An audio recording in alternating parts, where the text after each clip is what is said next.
Check, check, check. Here. Commissioner Ryan, Present. Commissioner Rickliffs, Here. Commissioner Solopek, Present. Vice Chairman Montoya, Here. Chairman Kinzel. Present. Chairman Kinzel, I believe we have a quorum. Thank you. Ralph, Pledge of Allegiance. Absolutely. Whoops. I pledge allegiance to the flag of the United States of America and to the republic for which it stands, one nation under God, indivisible, with liberty and justice for all. Thank you. Can I get a motion to approve the agenda, please? So moved. All in favor? Aye. Ayes have it.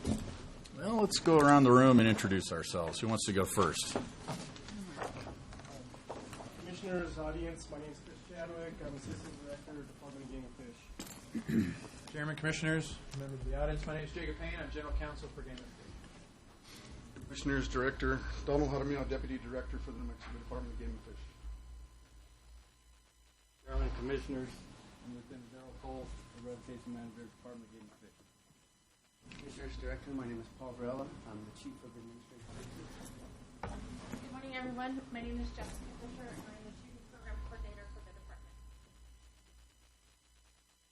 Morning, I'm Jeff Brody. I'm a software developer.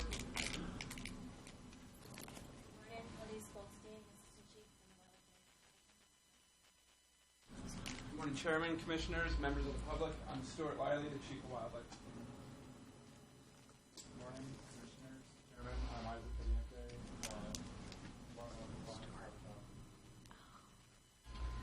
Good morning, everyone. I'm Dan Williams. I'm Assistant Chief.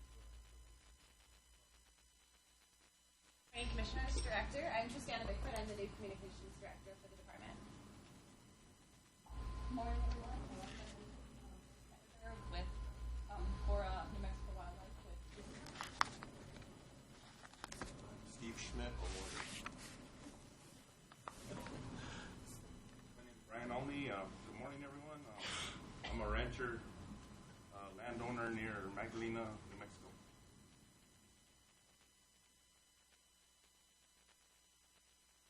Mr. Chairman, Commissioners, Todd Leahy, New Mexico Wildlife Federation.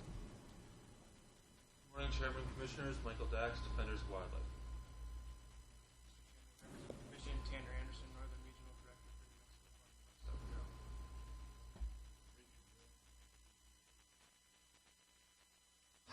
Randy Eastler, Albuquerque.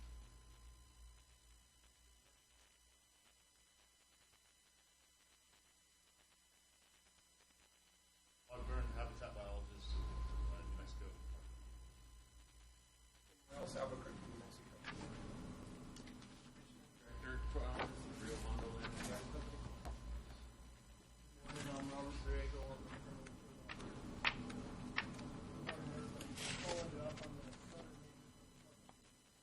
Morning, Officer Justin Hepler. I'm the family resident. Good morning, I'm Tim Simmel, Captain for the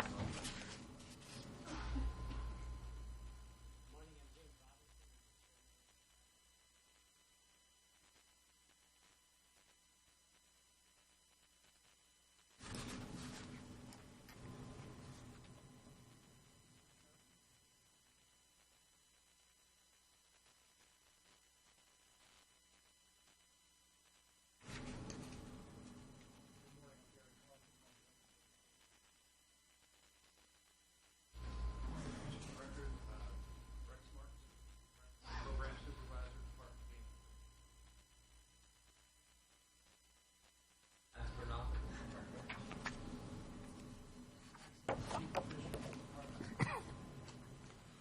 Sanchez, Major.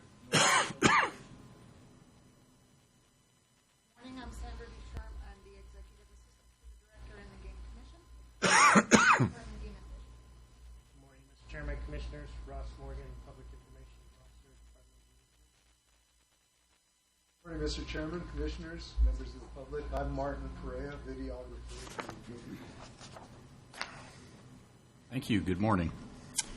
Can I get a motion to approve the minutes of our last meeting? So moved, Mr. Chairman. All in favor? Aye. Ayes have it. Agenda item number 7, Department Awards.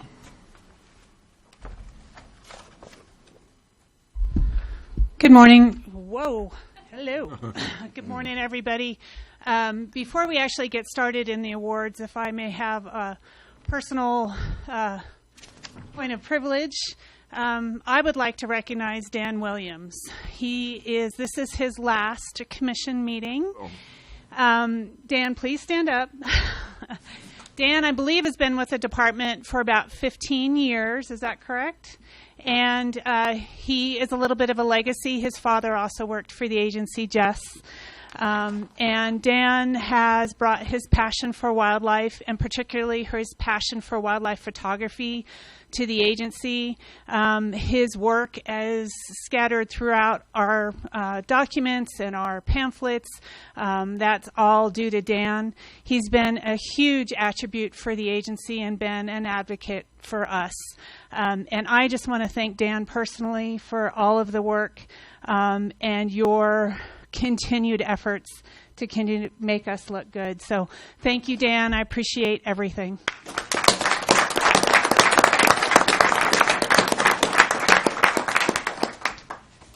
So on with the awards. Thank you for letting me do that.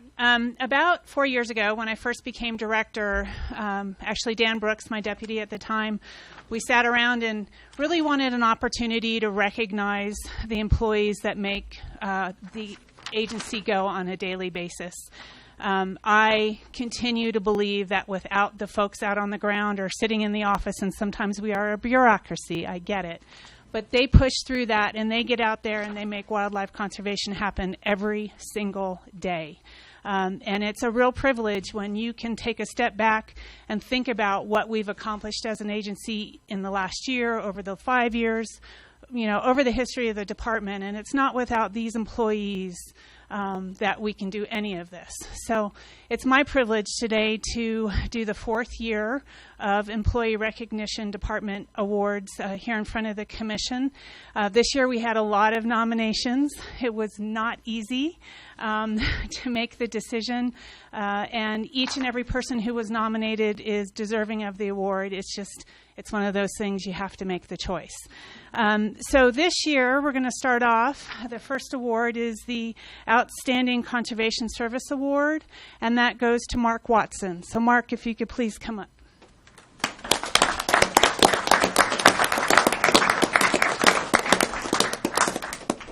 So I've known Mark for a majority of my career. He and I worked together when I was the habitat specialist down in the southeastern part of the state. But he's been with the department for over 22 years. His dedication to making sure that we are protecting the wildlife out on the landscape is evident in everything that he does.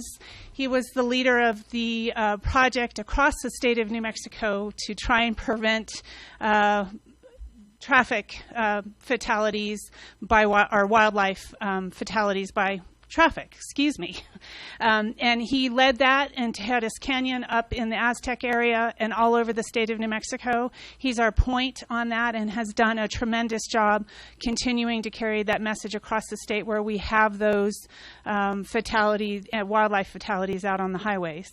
He's also been our terrestrial habitat specialist, so he's the go-to. When there are things happening out on the ground, people know to call Mark. He's got an extensive knowledge of all of the federal and state laws that we have to operate underneath, and he does a great job. He's so easy to talk to. He's incredibly passionate about wildlife, and it's just a real honor to be able to give this award to you today, Mark. Thank you so much.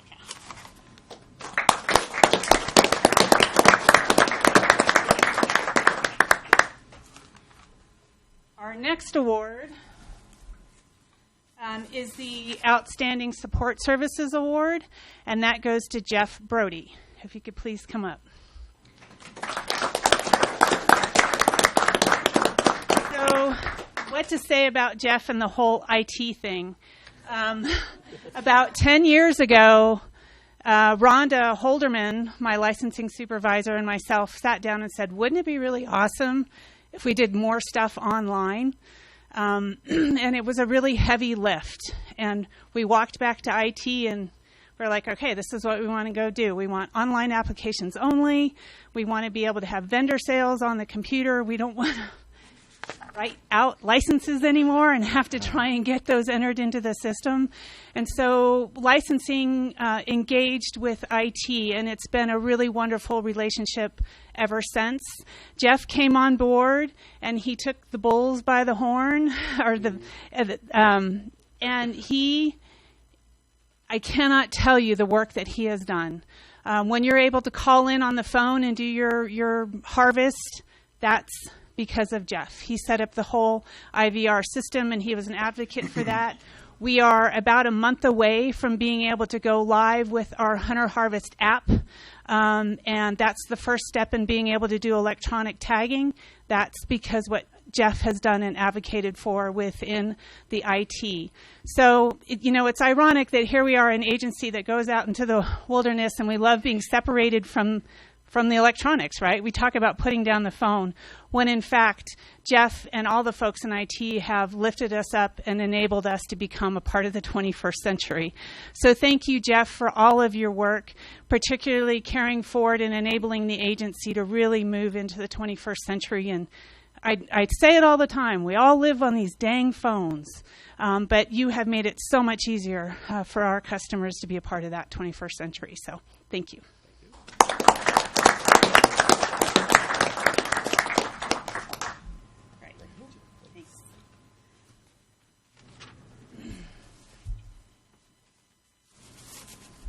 So the next award is our Rising Star Award. That's for young officers that have really gone out and taken a hold of their district and really made a name for themselves within the district. So I'd like to present this to Justin Hepler.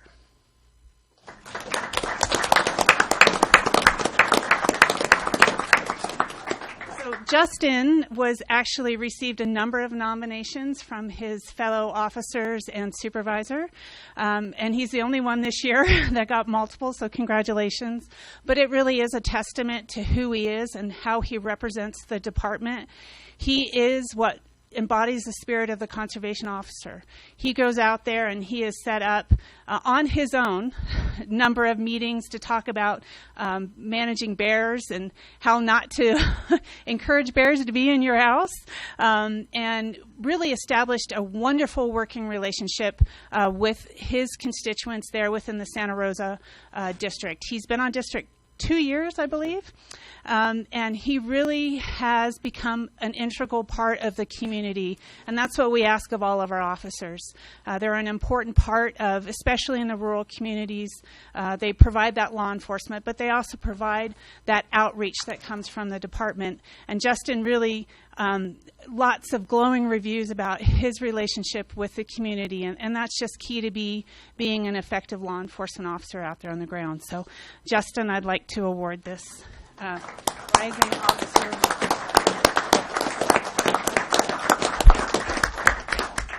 Thank you. Thank you. So the last award is the Outstanding Teamwork Award. So this award goes to Jacob Davidson, Isaac Cadente. Did I say that right? Cadente. Daniel Lusk, Jeff Ogborn, and Gary Calkins. If you could all please come up. Don't be shy.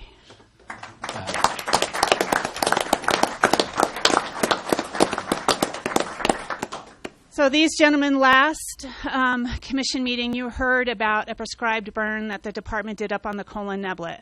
That was a historic moment for the department, and these gentlemen made that happen. We have been pushing for large-scale habitat restoration across the state of New Mexico, and they have absolutely taken on that mission and done a tremendous job. Doing the burn, I'll be honest, you guys, Stuart came down and he's like, we're burning. And I went, oh my God, somebody light a candle. Let's make sure we do this the right way.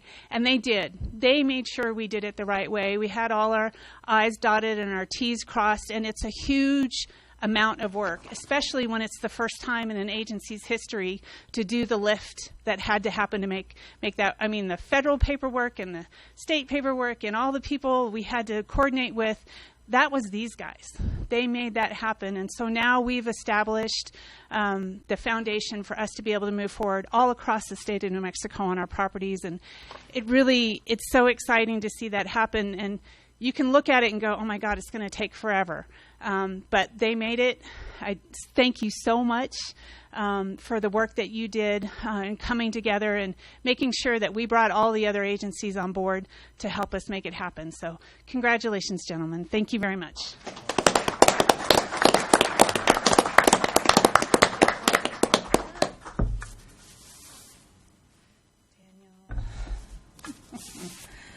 Jeff? Sorry, of course, it's going to be the last ones. Gary? Thank you. And Isaac. Congratulations, gentlemen.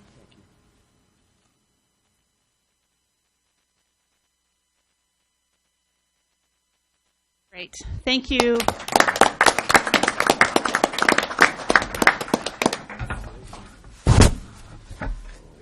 Again, I just want to thank everybody in the department. It's really quite an honor and quite humbling when you think about what we accomplish on a daily basis. It's not just what people call hook and bullet. We do everything. We do non-game. We do everything under the sun when it comes to wildlife management. So thank you to everybody in the department for all the work that you do every day.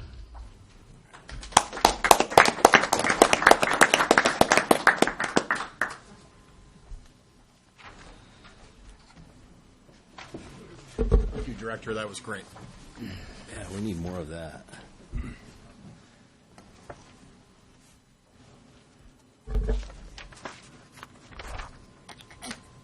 Agenda item number 8, revocations.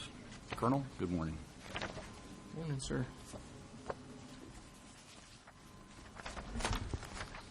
Mr. Chairman, Commissioners, Lieutenant Darrell Cole's going to run it today. We will double this up to make it agenda item number 8, or times 2. Yeah. Okay.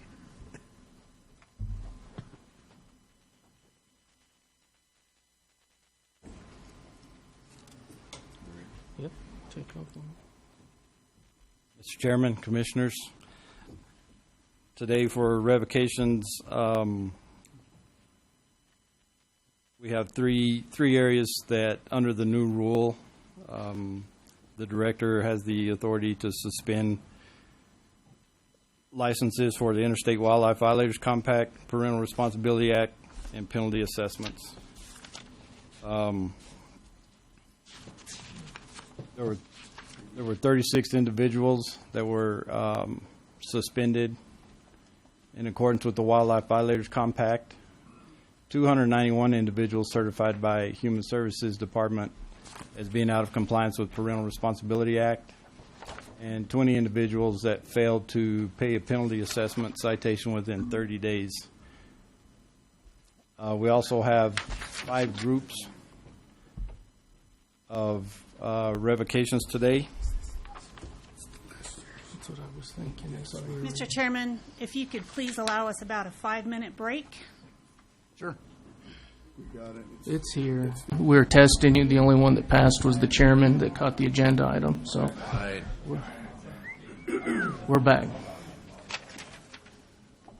Mr. Chairman, Commissioners, let's try this again. So, as previously stated, under the new rule, the Director has the authority granted by the Commission to suspend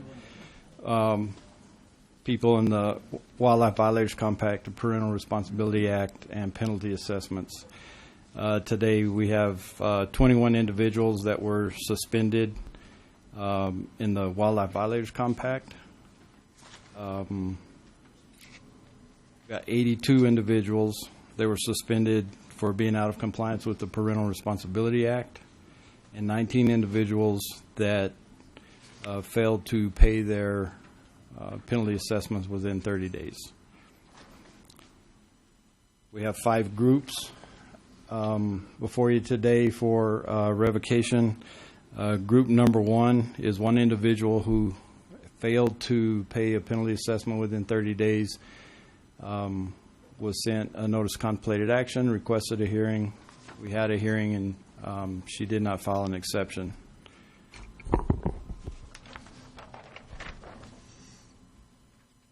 Chairman, I'd like to go ahead and make a motion on this, but on Group 1. Yes. of this one individual. I move to accept the recommendation of the hearing officer as presented by the department and suspend all license privileges for 3 years or until this individual has paid their penalty assessment citation. Second. Any discussion? All in favor?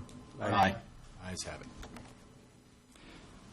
Group 2 is 2 individuals that accrued 20 or more points in a 3-year period were mailed a notice of contemplated action. They requested a hearing, and the department entered into a stipulated agreement with these 2 individuals.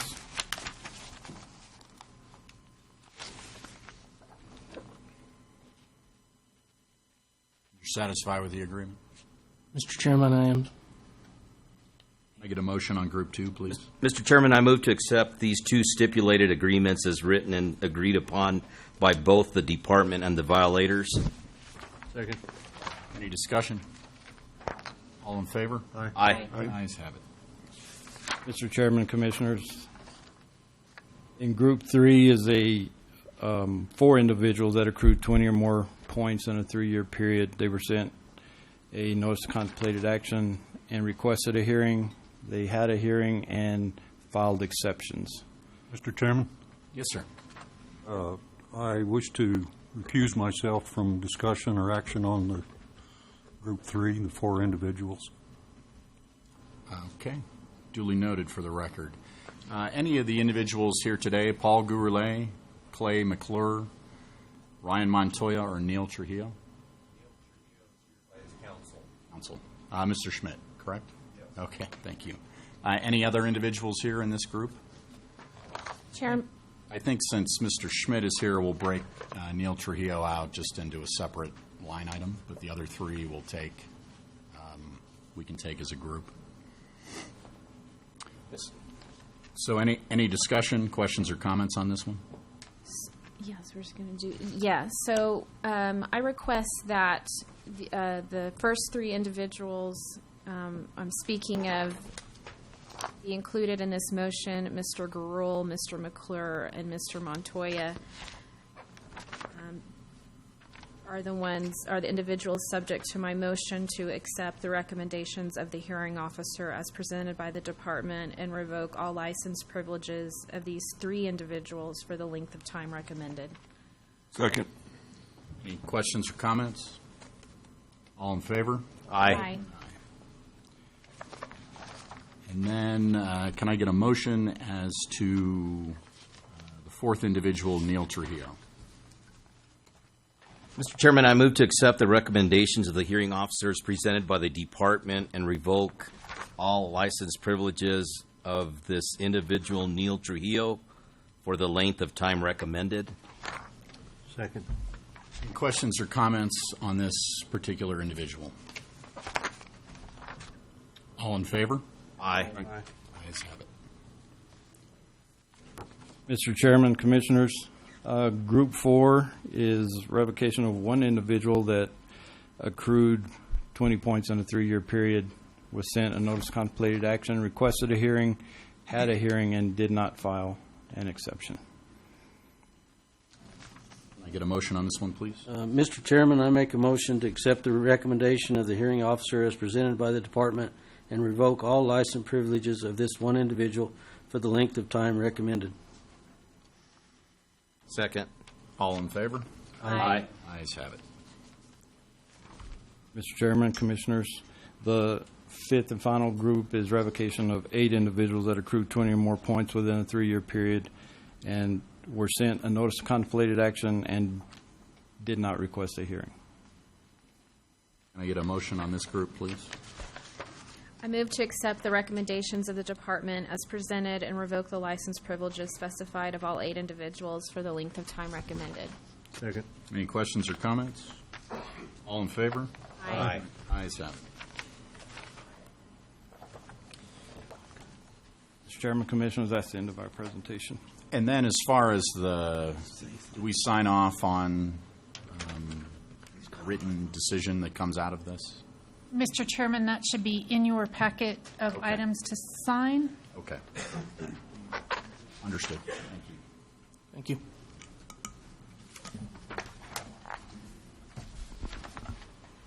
Mr. Varela, you're on the mic. Agenda item number 9, request to dispose of vehicles and other assets.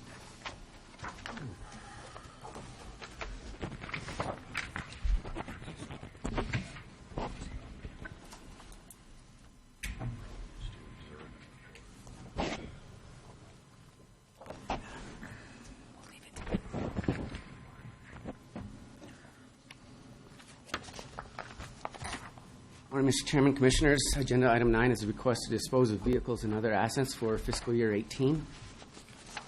Is this the Ferrari SUV you're hearing about? Yes, Mr. My personal vehicle. Every year, used capital assets such as vehicles, boats, trailers, and other equipment have reached the end of their service life. They've become outdated or obsolete. Reusable items will be sold at public auction. Obsolete, unusable, or worn-out items will not be sold at auction and will be disposed of per New Mexico statute. New Mexico statute requires that the sale of public property is approved by the governing body, which is the Commission. You should have a list of all the items that we are requesting disposal from in your binders. There's quite a bit of items on there, probably 30 or so vehicles. And with that, I stand for any questions. Mr. Chairman and members of the Commission, just as a addition to that, the department typically receives on our vehicles about $10,000 to $12,000 per vehicle at auction, and receipts from auction typically are about $200,000 to $250,000 a year for us. And that's recycled back into what? Mr. Chairman, that goes directly back into the Game Protection Fund. It's not allowed to go anywhere else. Any other questions or comments? Just on the vehicles, is this the original price, or is this what it's worth value now? Mr. Chairman, Commissioner, that's the original purchase price. So the actual amount of the vehicle has been depreciated for however many years that the vehicle was bought in. Mr. Chairman? Yes, sir. You got listed here, McAllister Lake House derelict, McAllister Lake Shop derelict, McAllister Lake Shed derelict. Explain that to me. I visualized something different there. Mr. Chairman, Commissioner Montoya, those homes are past the point of repair. And so in order for us to be able to tear them down, we have to get permission from you all. That's just the nomenclature that's used in the asset system. Thank you. One other question. On your laptops, I'm sure all your computer devices, hard drives have been destroyed and all that. Mr. Chairman, Commissioner, yes, our IT department handles all IT equipment, and they make sure that there's no sensitive information that are contained on those computers. Take them to the shooting range. So, Mr. Chairman, Commissioner Ramos, they actually have a whole set of statutes that guide them as how they will dispose of the items. Thank you. Mr. Chairman, I'd like to make a motion. Yes. Move to approve the department to dispose of the list of capital assets for fiscal year 2018. Capital assets to be disposed of are either worn out, obsolete, or have reached the end of their service life. Assets will be disposed of either by sale at public auction or otherwise in accordance with state law. Second. Any further discussion or comments? All in favor? Aye. Ayes have it. Mr. Cummins. Morning, Mr. Chairman. Agenda item number 10, update on the construction of Albuquerque office complex. Pictures, right? Good morning, Mr. Chairman and Commission. It's my pleasure to bring the update. It is such a fast-moving pace. These pictures are actually outdated, and we took them Thursday and Friday of last week. Wow. The amount of work that's going on. Good deal. Oh, I'm fine. Currently, Agenda item number 4. This way, sir. Oh, okay. so this is the picture of the front of the building. Notice the agricultural area has been developed as well, and we did lease that 5 acres in front of our land, and that has all been planted already. Although there's about 25 to 30 geese out there every morning trying to take as many seeds away as they can. As you can see, all the decking is on the outside of the building. The blue that you're seeing in the left corner, that's the waterproofing. The stonework is begun on the inside, just moving right along. Satisfied with quality of the construction? I am. I'm there usually twice a week. I live pretty close to there. And the quality assurance is being done, and the inspections as well for plumbing and heating, things like that, are coming right along. This is the back side of the building, basically where the employees will be entering. Again, just a quick view of how it's coming along. It's fully enclosed. The roof isn't on yet, but the subroof is on, and it'll go on this week. Next slide. Have you had any of our Albuquerque employees out, or the people that will eventually occupy this? Have they been out? Mr. Chairman, I send out an overview and a report about every 2 weeks to every employee in the department, and I do invite folks to drive by. Although it is an active construction site, so you can't just walk onto the site without checking in and getting a hard hat and the orange vest and material to be there. I hope you're getting some oohs and ahs. Mr. Chairman, we are. Good. This is a view of the front patio. You can picture this finished with rock and some Adirondack chairs and a couple tables down the front, and you're overlooking the agricultural field with the birds hanging out over there, so it's coming right along. Next. This is the inside of the building. The inner walls are all being done. The HVAC systems, the fire systems, the electrical systems are all being wired throughout the facility. Some of the heavier equipment will be arriving this week as well. The warehouse complex, they put up all the walls first so the wind doesn't blow the roof off. So now this week they're putting the roof on both the warehouse and the covered storage. And that'll be completed by the end of the week. With that, if there's any questions. Looks pretty cool. Mr. Chairman, members of the commission, I just wanted to mention that we should receive the building, or the building should be turned over to us on September 10th of this year. Obviously, there'll be some time that, for employees to move in there and that sort of thing, but we'll be on schedule to hold a commission meeting there, let me knock on wood, in October. Right on. Mr. Chairman, I do have a question. Is there anything going on right now with the established facility that's next, I guess it'd be west of the main building that's being constructed now? Any plans with that old structure that's there? Mr. Chairman, Mr. Commissioner, the old home that's in the front, currently we have some ideas to turn it into a youth training center, but we're waiting to see where we are with funding at the end of both Albuquerque and Roswell. There's not a plan in... There's not a firm plan yet. Thank you, sir. Mr. Chairman, I have to say that I've been by there a couple of times, and I'm amazed at the progress. And I'm also amazed at the geese that have kind of taken in the parking lot and the road into it. And no fear at all. They just all but walk under the car while you're there. So I'm really tickled how it's going. Mr. Chairman, Mr. Commissioner Montoya, that's very true. In fact, the geese had fletchlings up in one of the cottonwood trees, and that was on a path to one of the restrooms for the contractors, and they soon learned to walk around it because a few of them got flogged before they learned. Any other questions or comments? So we'll hear from you in June, probably. Next meeting? More pictures? Okay, that'd be fine with me, Mr. Chairman. Would you like to also hear about Roswell? Yes, I'm sorry. I don't want to sort of a combination. Yeah.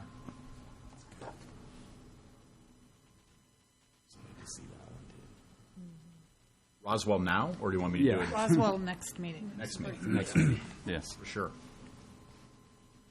Anything else on 10? Okay. Agenda item number 11, update on bighorn sheep status in Cochiti Canyon. Stuart. Here's Stuart. Stuart show for like the next 12 agenda items. Yeah. Move down agenda item number 4 to number 11. So.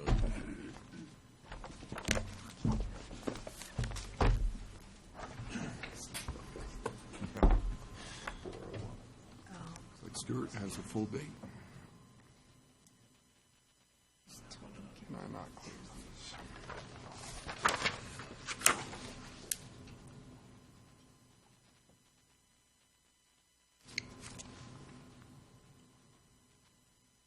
Sorry, Mr. Chairman, I'm trying to get this presentation closed, and it's not working. Mr. Chairman, I think we're technically challenged today. It's having issues. There it goes. Funny things happen up here. Yeah. The IT guy. All right, Mr. Chairman and members of the commission, right now in front of you, a quick update on a project we started 4 years ago here in the Jemez Mountains, just out the back door. So it's kind of exciting to be able to present this in Los Alamos, and exciting to kind of discuss, I would say, a huge wildlife success in the local area. So just a quick update on that. In 2014, the department moved 45 bighorn sheep from Wheeler Peak into the Cochiti Canyon area, just to the south of us, basically. Cochiti Canyon was selected because of the Los Conchas wildfire that happened in 2012, I believe it was, burnt a substantial portion of historic bighorn sheep range. The department was always interested in trying to get bighorn established back in the White Rock or Cochiti Canyon, but with this fire, it really allowed it. We put 35 females, 10 males in there from Wheeler Peak, like I said, in 2014. 2015, we put 3 rams specifically from Red River herd in there to boost the genetics. We had 2 adult breeding rams in the original release. We're able to put 3 more adult rams in 15. And then in 2017, we were able to take 33 bighorn out of the canyon that runs from Cuesta up to Red River. We have some traffic collision issues with bighorn in there, and we try to trap out of there. And this provides a unique opportunity for us to move those to Cochiti Canyon. We were going to capture this winter, but with how mild the winter was this year, the sheep never came off the tops of the mountains. They were able to stay up on top the whole winter. So a success in the number of translocations, but it also has been a really success in terms of survivability of these sheep once we put them there. We've only had 10 fatalities or 10 mortalities of sheep that we put in these. Some of that's natural mortality, just going to happen no matter what. And then also, if you recall, about 2 years ago, the commission or the department brought a recommendation to the commission to allow population management hunts for bighorn sheep, and that was specifically to remove those 2 rams so they didn't breed their daughters. It was a success. We got hunters on the ground. They were able to take 2 rams out of that population, and it's thriving. We've had positive growth rates since we put them in there, and we estimate our population now at a minimum before this lambing season, so they're getting ready to lamb in the next month or so, at 105 to 115 animals. We're well on our way to get above 200 before too long. We plan on using this as another translocation site for that Red River herd, reduce vehicle collisions, etc., and it's a very high success story. We did put GPS collars on most of the adult sheep to see how they would use the canyon areas and how they would move about there. And they really are selecting the habitats we luckily thought they would. But they have expanded some, too. We've seen sightings outside of basically right where we are today. We had sightings on those canyons, as you saw, coming up into the meeting today. We've had sheep use those canyons, mainly rams, but we have ewes on Bandelier National Monument. We have ewes on National Lab as well, so we're getting expansion of the population like we hoped, using more habitat, not just staying centered in the main release site. What this is a graphic of what we thought would be the best bighorn sheep habitat outlined in red. We are sitting about right in here. This is the river right here, the Rio Grande River. This is the road coming up to Los Alamos. Up in here is probably about where we are. So the majority of the sheep, the release was in this canyon here. We've had spreading moving into these canyons. This Frijoles Canyon is starting to get more, and then also up the river. So it's pretty exciting to see them really utilize the habitat throughout. We think this population, or excuse me, this habitat could support a population of maybe 500 bighorn sheep. So it would maybe become one of our largest bighorn sheep populations in the state if we get full expansion of the habitat. We probably won't initiate a full-on hunt, established hunt, until about 2023, 25. We are proposing putting it in this rule, and the rule you'll see later today, because we're seeing such growth at a faster rate than when we originally thought. So we might have 7-year-old rams actually reaching the trophy size 180s, 190s. So around these canyons and around these areas in red, are we looking at the lab, residential areas? What are we looking at? What you're looking at here is Forest Service. This is Bandelier National Monument. This is the lab. Okay. This is forest here too. So the majority of this habitat's really on Forest Service and the monument. Right spot. And again, we'll keep capturing, like I said, out of the Red River and try to put sheep in here, reduce that population, reduce vehicle collisions on the road, and keep encouraging growth in this population. So with that, I'd take any questions. Yes, sir. What's Bandelier's attitude towards that population sheep, Stuart? Mr. Chairman, Commissioner Montoya, so Bandelier is really excited about it. It's increased some visitor opportunity, another species for people to see. We actually had a request for Bandelier. They would like us to put sheep on Bandelier. We've seen movement coming in, so I don't know that we necessarily have to put direct sheep on Bandelier, but they definitely are encouragement of it. They like it, like the sheep being there, historically were there, and are excited to see them back on the landscape. No problems later on in establishing hunts in there in Bandelier? Mr. Chairman, Commissioner Montoya, right now Bandelier has, in the enabling statute, hunting was not allowed. So we would probably not be able to hunt on Bandelier unless we had congressional action that changed the enabling legislation on it. Mm.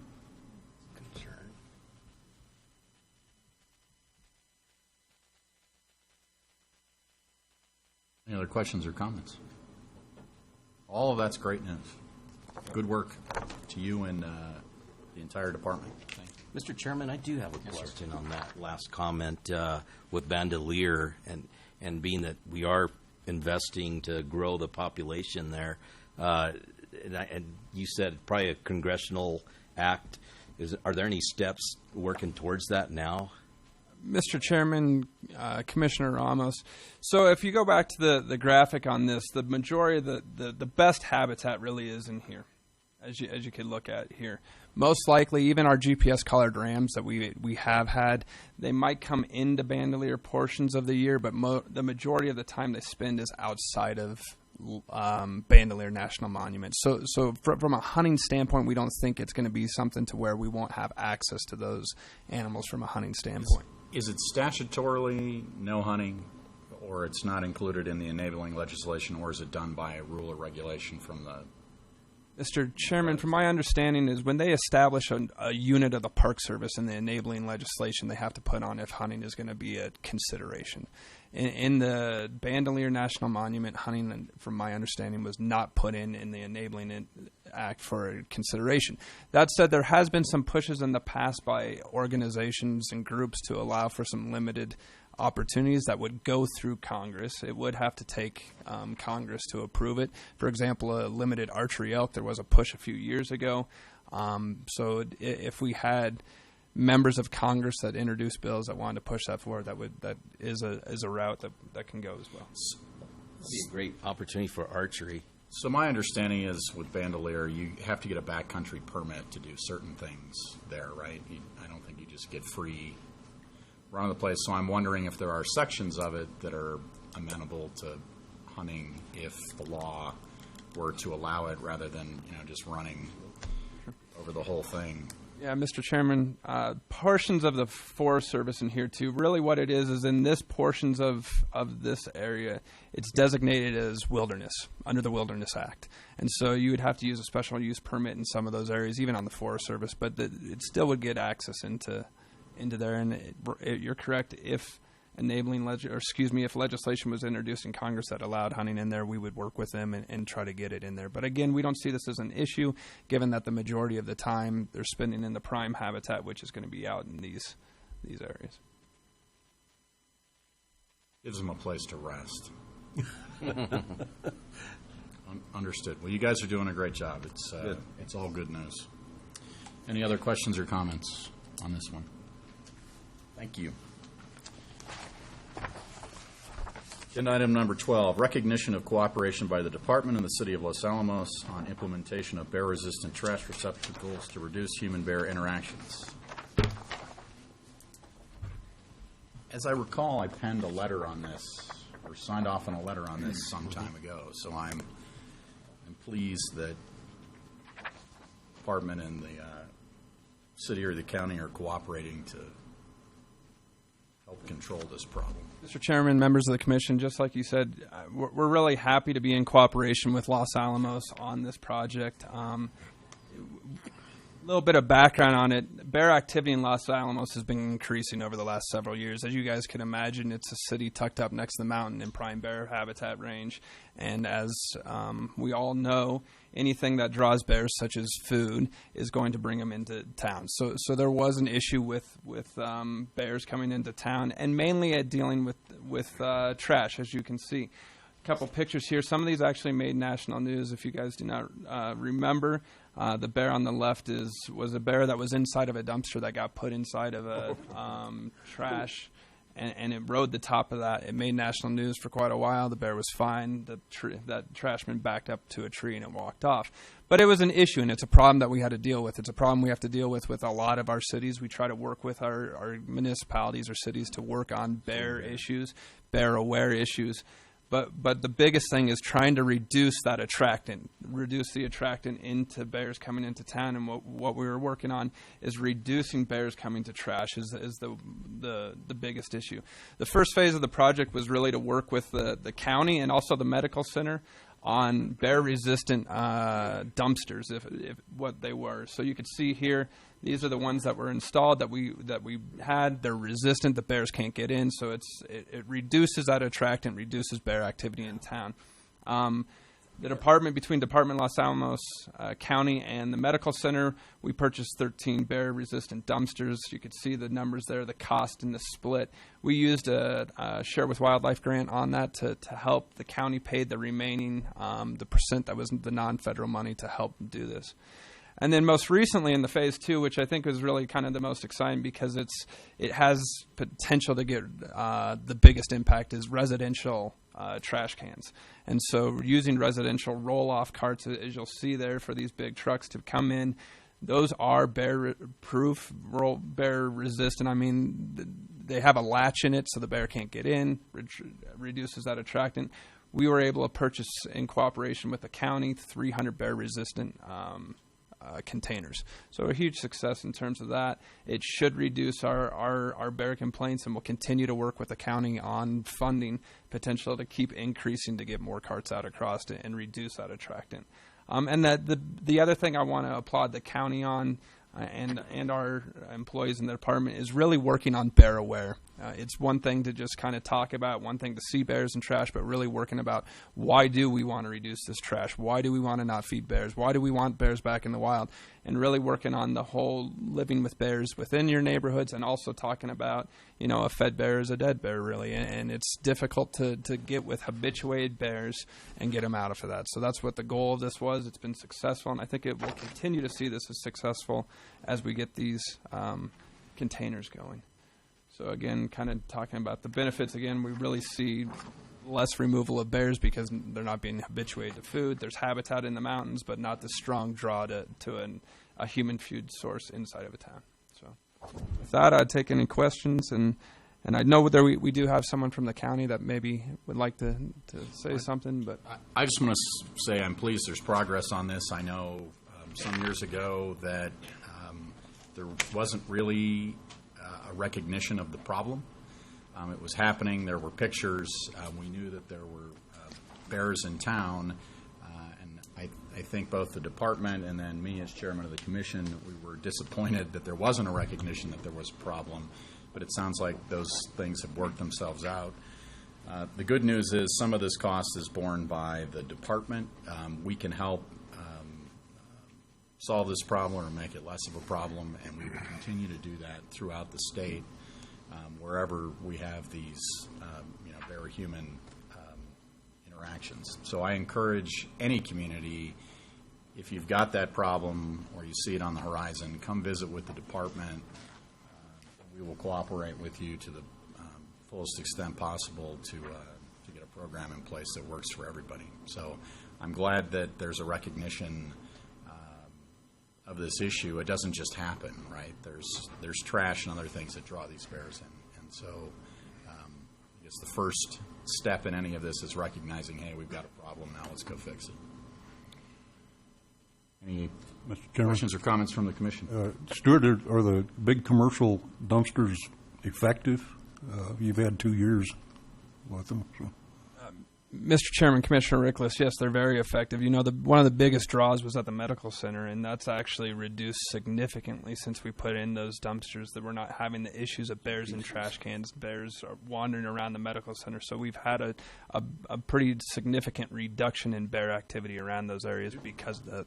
Do the culinary math on what's at a hospital trash can, and it's pretty gross. So, are they easy to close and easy to use and so forth?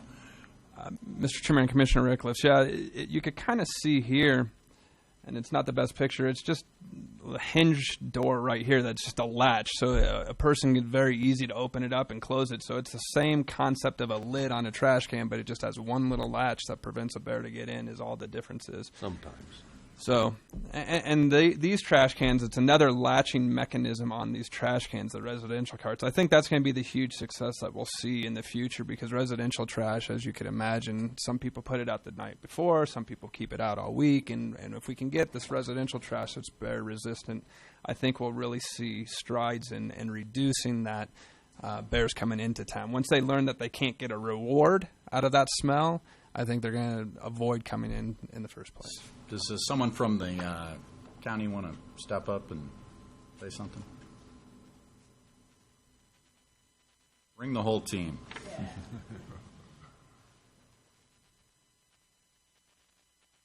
Mr. Chairman, fellow commission, my name is James Robinson. I'm the chairman of the Los Alamos County Environmental Sustainability Board. I'm joined here with Philo Shelton and Angelica Gurule. They're also Angelica's the Environmental Services Director, and you're the Community Services Director. Public Works. Public Works, there we go. And they're the county, the ESB is a citizen board that is formed by the council to help with issues like the bear and trash problems. In my off time, I'm also one of the few people who has the privilege of rehabbing bears that come into Dr. Ramsey's facility. So bears are kind of special to my heart. So when I heard that you all with the department and Los Alamos were teaming up for these roll carts and dumpsters, I was very, very excited, because we see so many that just get injured because they just want trash. They love trash. So as you've seen, there was 13 bear dumpsters that you ordered. All 13 of them are in use. We had 300 bear-resistant roll carts. 60 of those carts are already in use. I have one myself. And including all the other education materials, Los Alamos has done a wonderful job at Earth Day showing off the roll carts. And we're also the first community in New Mexico that has its own annual bear festival. Oh. So I get to help put that on, so that's fun. So we actually take 2 days out of the year to celebrate bears and teach people how wonderful bears are, but how to stay away from them and respect them. So with that, we'd like to award a certificate of appreciation to Mr. Osborne for all of his help with us in getting these roll carts. Yay.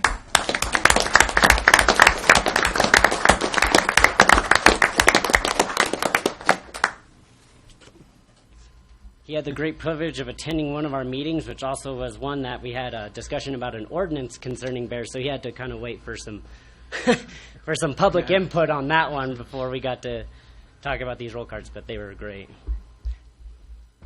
Good job.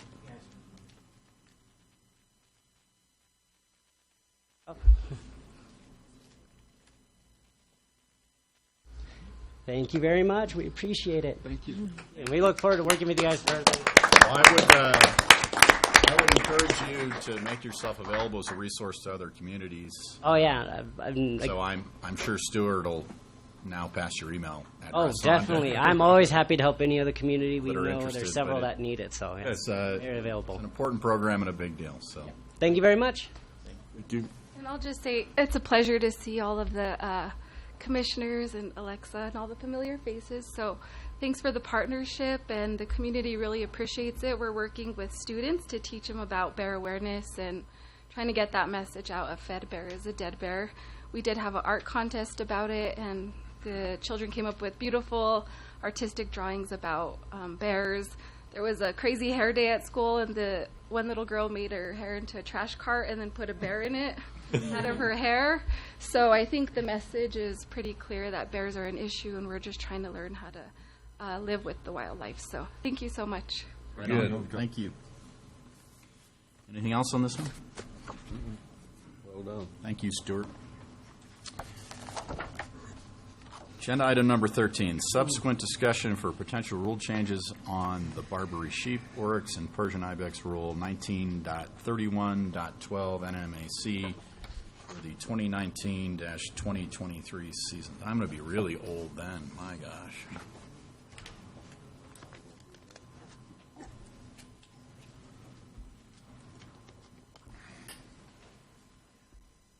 Mr. Chairman, members of the commission, so as stated, this is the second of three on the discussion of rule changes for the exotics, Barbary sheep, oryx, ibex.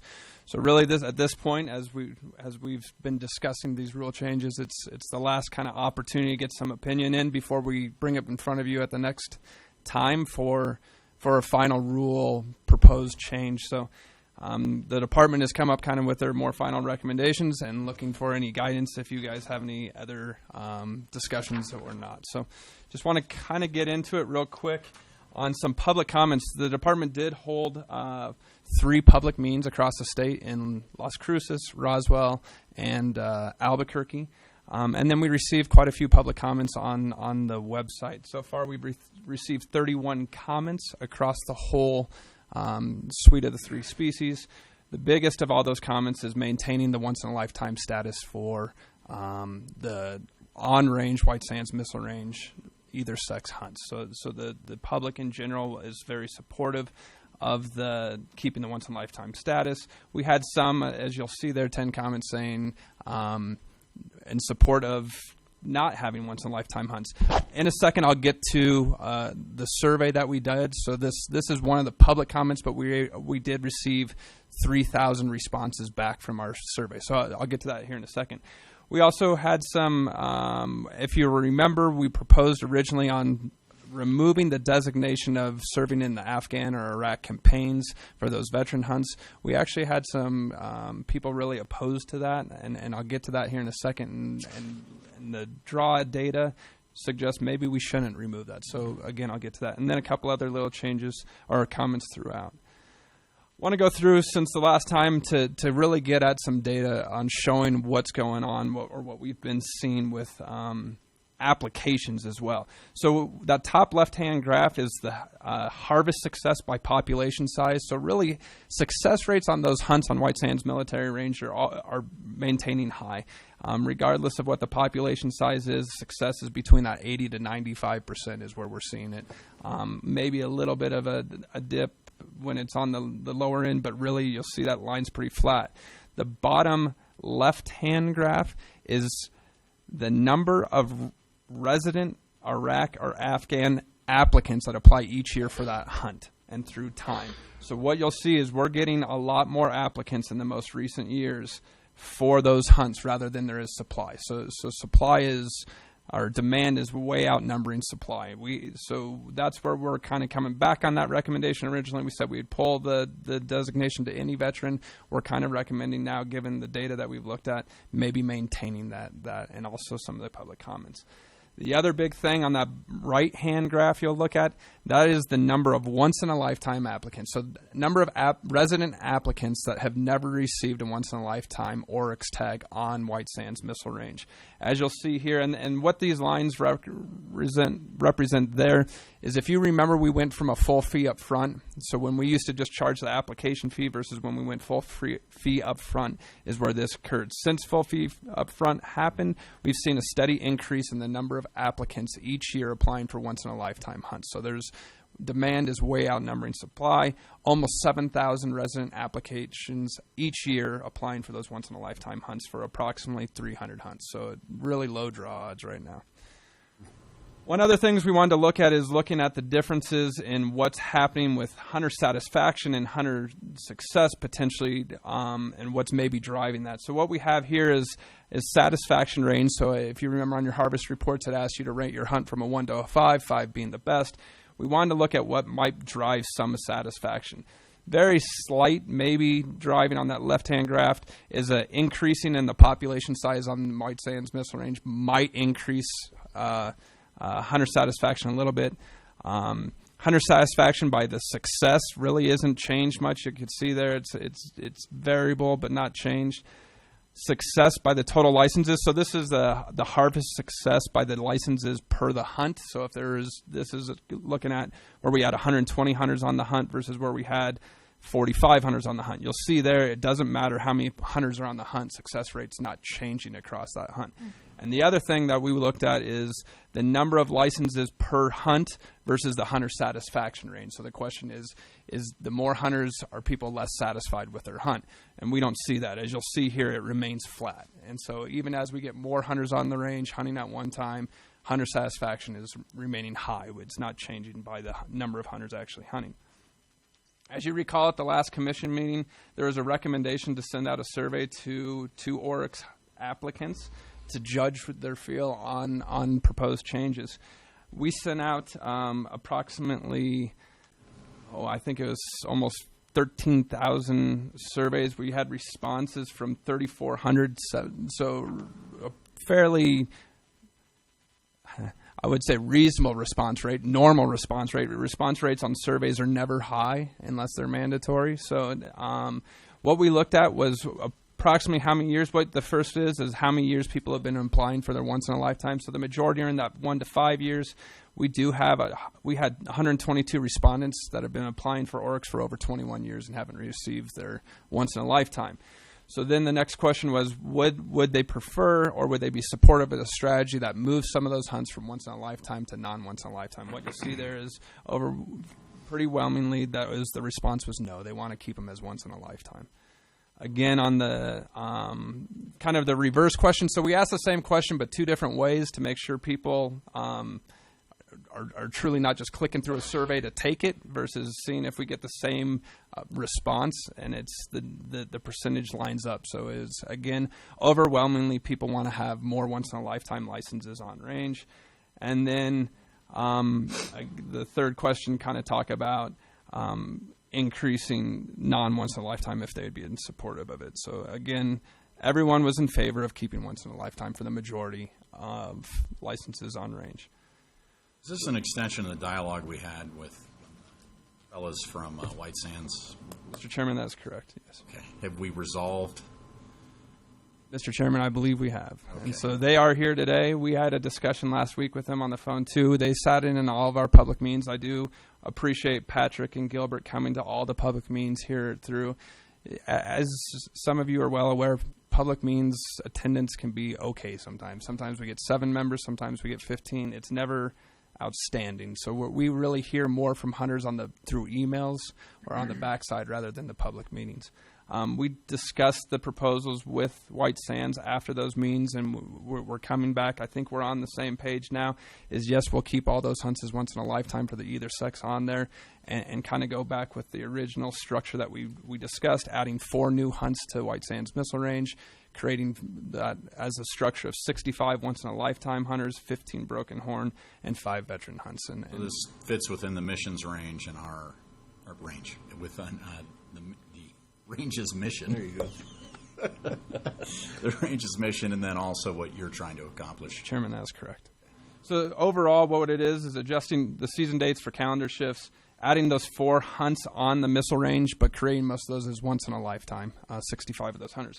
Once in a lifetime hunts would go from 270 under the current, what we just drew this last year, up to 605 once in a lifetime licenses per year. Increased broken horn hunts from 125 licenses, which we currently issued this year, to 135, and increase the veteran hunt. And again, we're proposing keeping that Iraq-Afghanistan campaign from 25 to 45 hunters. Like I said, maintaining that Afghan-Iraq campaign hunt. We increased youth only for this hunt year. We're proposing continuing that increase through the next rule. So it says maintain, but really it is an increase from the previous rule, our previous year. So we're planning on maintaining that. Maintain mobility impaired hunts. And one of the big discussions, and we're in agreement with White Sands on this, is elimination of that in-rule stallion or roads designation. Really, it's going to be drawn to GMU 19. We'll work with the military each year to figure out where the best concentrations of oryx are and have those hunts according to where the oryx are to make it the best hunts as possible. We really think that's a win for hunters, it's a win for the mission, and also for the department. So you'll have Mr. Chairman? Yeah. You'll combine roads and stallion together with the range and then have internal assignments going to these different areas? Mr. Chairman, Commissioner Montoya, when the proclamation comes out, before the hunters draw for it, we'll declare where those hunts will be. So someone is hunting or putting in for where they want to hunt. It's not going to be you put in, draw a tag, and then we tell you where to go. We'll say, look, small missile range this year we should have one hunt in small missile range. It should be the 65. We'll put that in the proclamation. People can have that selection. It won't be at the time of you draw it and then we assign you. So people will know where they're going to hunt or where they want to hunt before. But it doesn't pigeonhole us in if we put it in rule like it currently is. We can only hunt stallion or roads and separately. So this will allow us to move hunters around. It'll be well in advance of the hunter knowing that we're going to move them there, but to allow them to move given the population throughout the military range. Okay. Mr. Chairman, Stewart, is that the flexibility that White Sands was asking for to be able to do that? Mr. Chairman, yes, White Sands asked for that. Commissioner Ramos at the very forefront. So yes, we're wanting to maintain that. The biggest question was on the whether we make some hunts non-once in a lifetime or not. And the decision was to make them once in a lifetime. And Stuart, on that, I do want to commend the department as well as celebrate, I think, that this survey was generated in a quick and timely fashion. And to me, I'm a firm believer, data drives need and need drives change. And data is showing that we don't need a change on that. So that really helps support, to make a decision when it comes to voting time for a commission's mindset. Thank you.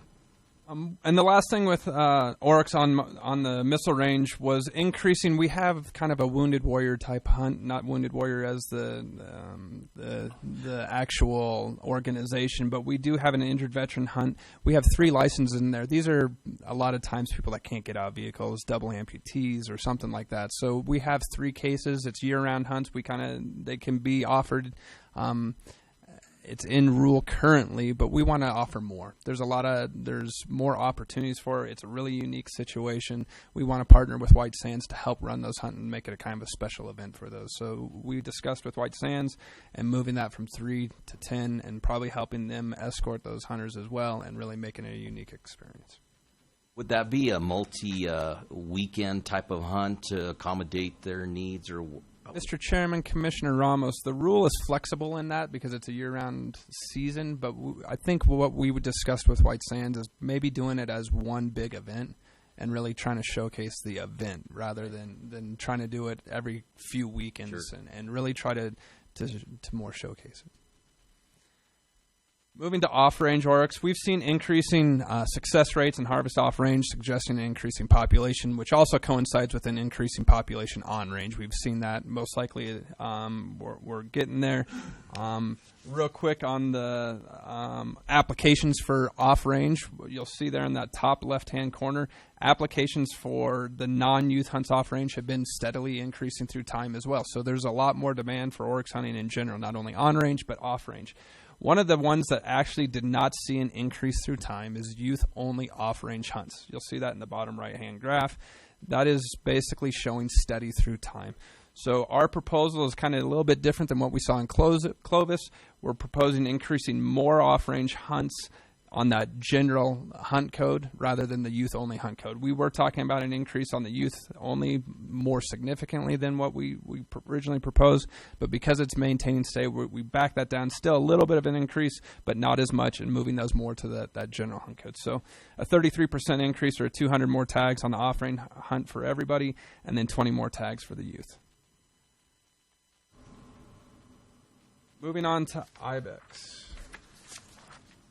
Not as many comments on ibex. The majority of the comments were in the support of the department's proposal to moving those hunts into the draw rather than the female and mature hunts into the draw rather than population management hunts, and a couple other comments. One, license fee, which is statutorily, and some not in support of increasing.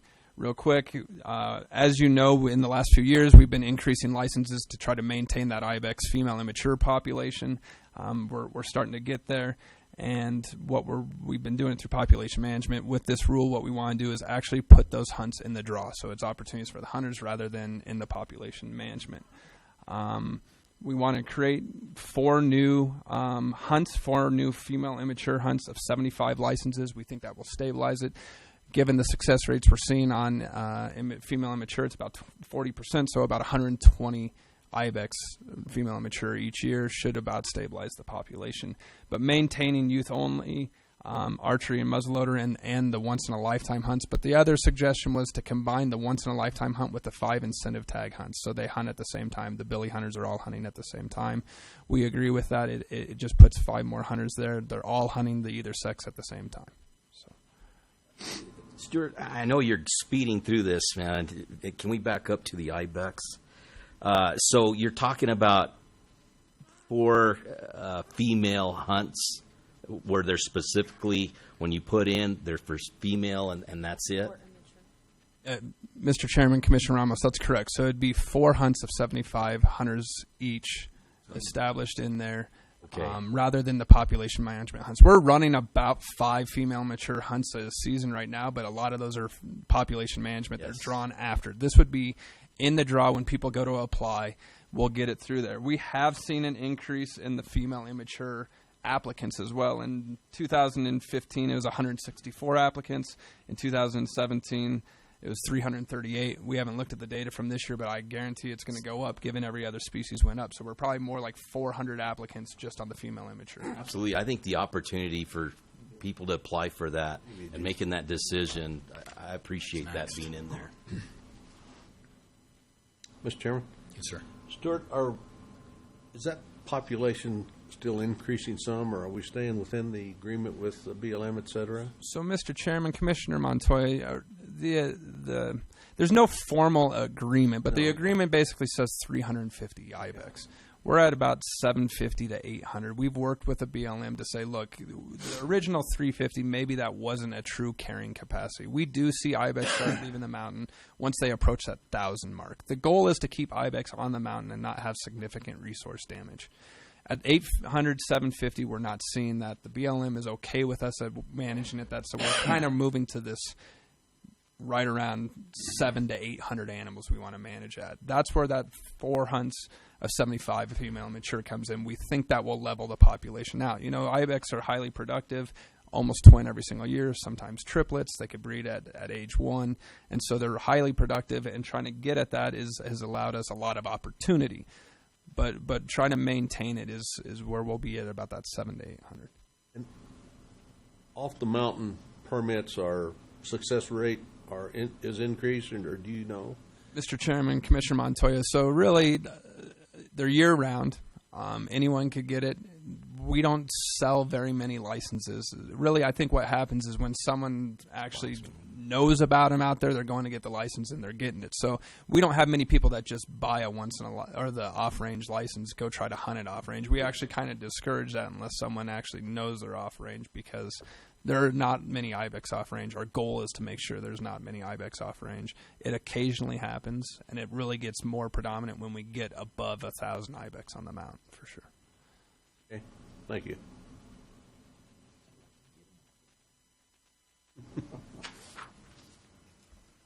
Moving on to Barbary sheep. We've had a little bit more comments on Barbary sheep, and we've made some changes since we last met in Clovis. Some of the comments on Barbary sheep, if you recall, we were proposing combining all the units and hunting those together. We had 4 hunts that we were proposing in there, but combining those hunts. We're now proposing splitting those back out to how it is right now. So 2930 is structured as one hunt, and then 32, 34, 36, 37 as a separate hunt. So we've taken that into account.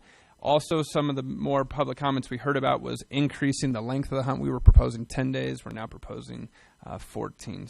And then there's been some other kind of general comments within there, as you can see.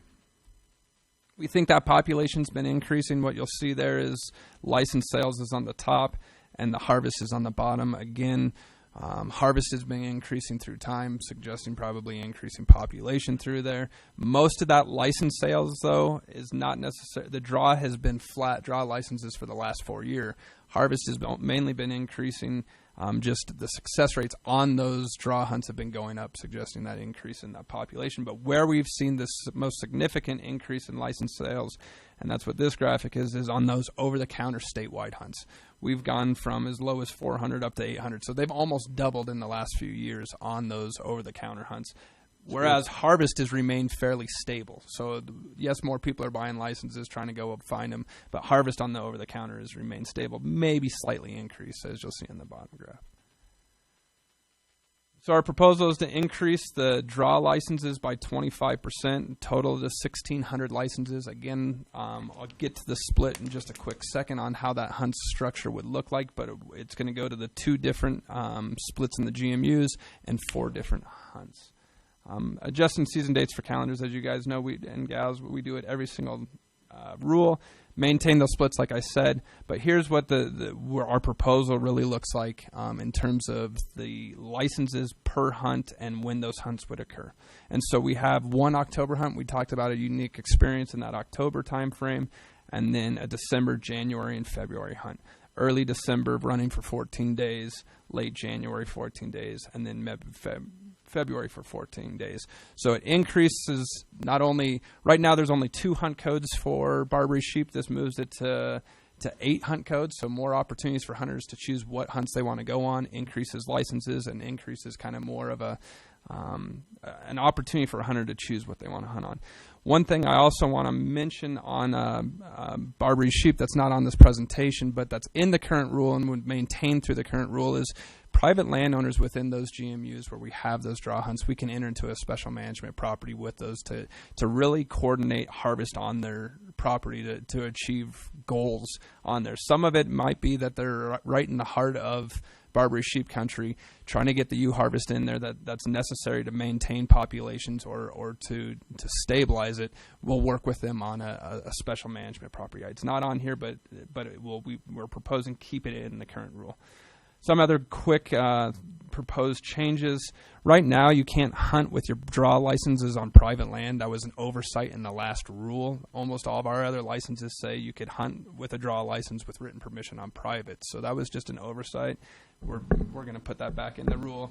Modification of that western portion of the GMU 34, that's over the counter, so the boundary's really clear to hunters so they know where they are or where they aren't. And then McGregor Range, we're seeing an increase in Barbary there, and corresponding there, we want to increase licenses by 33%. So with that, I'd take any questions. Gentlemen from White Sands, you guys want to say anything? Okay. Thank you for being here again. I appreciate it. Any questions or comments from the public on any of these items? Commissioners? Do we have any? Yes, sir. Come on up. Come on, wait. I was at the other meetings where you stand back. Just real quick. Come on up to the microphone. Thank you.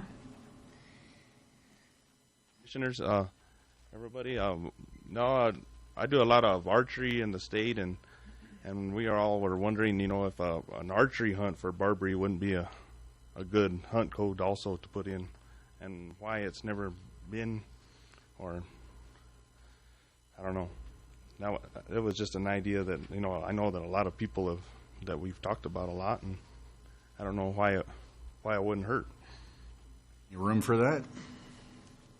October hunt. Mr. Chairman, yeah, we definitely could. Right now, because it is an illegal sporting arm, archery equipment could be used. We really haven't had a big demand push from a group that says we would really like a standalone archery hunt like we've had for elk or deer. It's the success rates would definitely be less. Part of our goal is with the license numbers that you saw there and the numbers of hunts is to meet our harvest objectives. So if we were to do an archery, it'd probably be another hunt on top of those. That would be something separate. But. Think Yeah, about no, it. yeah. Thank you. No, it's just I do archery all over the state, and we've talked about that for years. It'd be cool to do something like that, and I think you'd see that, you know, a lot of people would put in for it, I think. But thank you. Thank you. Commissioners, any further questions or comments? When will we see this? Sure, go ahead. When will we see this again?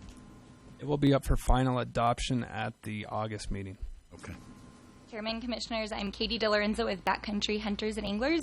Just some general statements on the proposed exotic rules. BHA overall supports all of the changes from Game and Fish. We especially appreciate extending hunt dates for Aoudad. On the Oryx rules, we again appreciate keeping those once-in-a-lifetime hunt designations. We feel like the quality of that hunt really comes down to the population and the opportunity to harvest at either sex oryx, and not necessarily the number of hunters on the landscape for that hunt in particular. So thank you. You. All right. I think we'll take a break and then we'll pick up.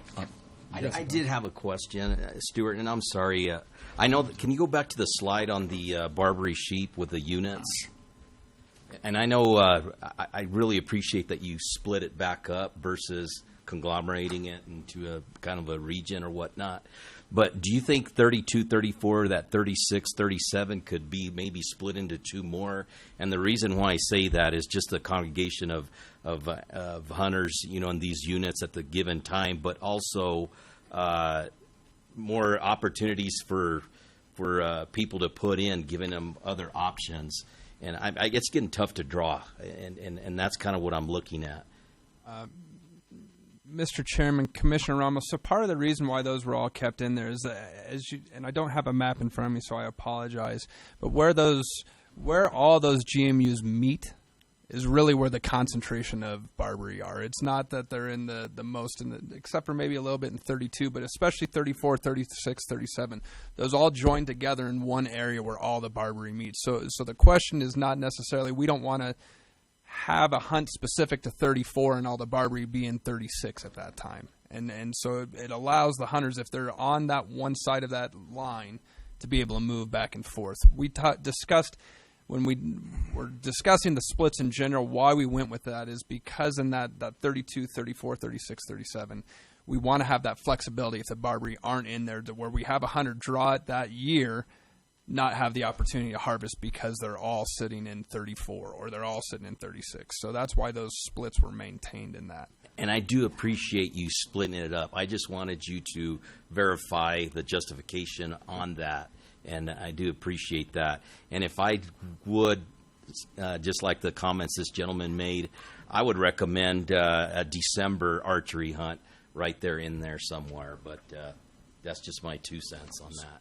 So, Mr. Chairman, Commissioner Ramos, I think this is kind of, this is the last time it comes before you for a vote, so we're looking for input. If the commission's kind of in support of an archery hunt in Barbary sheep, we would definitely, again, from a population standpoint management, I think we could have it. Success rates would be pretty low. Right. We don't see a population level impact, so if there's a desire to go that way, I think we would definitely look into it. And it's a question of where to place that hunt is more what we'd be looking for. Well, in, I guess, my opinion, I agree with the gentleman and Ralph, but that being said, you can use a rifle, muzzleloader, or bow. So you bow hunt, if you draw a tag, there's the once-in-a-lifetime Barbary that you see, pull out your rifle and shoot it. I would like that option, which we have, so it doesn't matter, to me.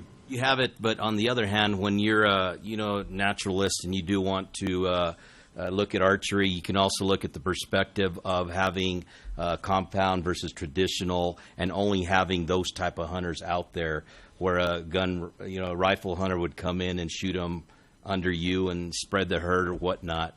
There's also a whole lot more homework that needs to be done on an archery hunt versus a rifle hunt, rather than just spotting and stalking. There's other forms of... It's your population control that you want. Right. You're going to have to put a lot of archery hunters out there to do their thing. So it's six one, half dozen of the other.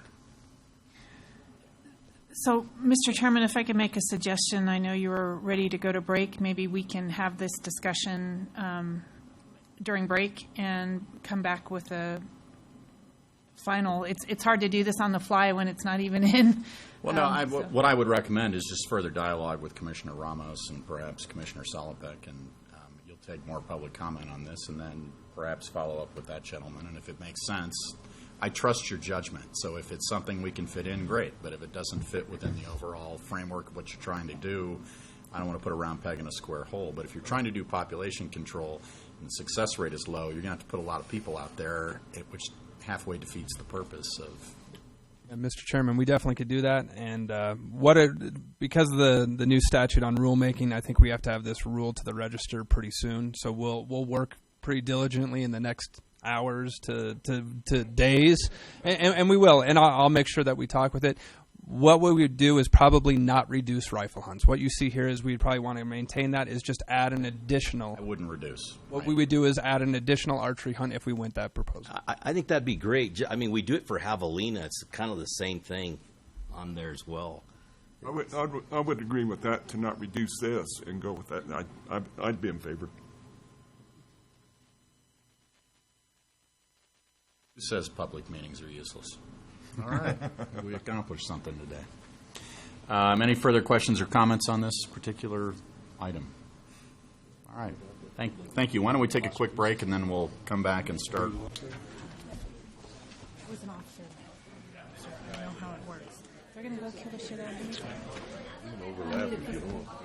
me. Ready? No, I'm good. It's okay. Making it. I hear you. Public rulemaking hearing item number 1A. We'll do the informational part first.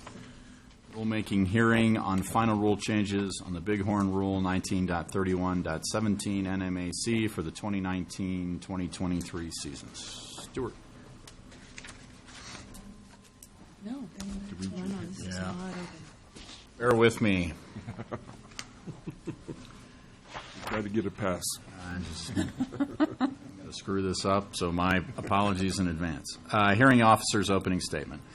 This hearing will please come to order. My name is Paul Kinsel. I am chairman of the State Game Commission. I will be serving as the hearing officer and may be advised by the Commission's counsel from the Office of the Attorney General. The purpose of this hearing is for consideration of the Commission for final adoption of the following proposed rules.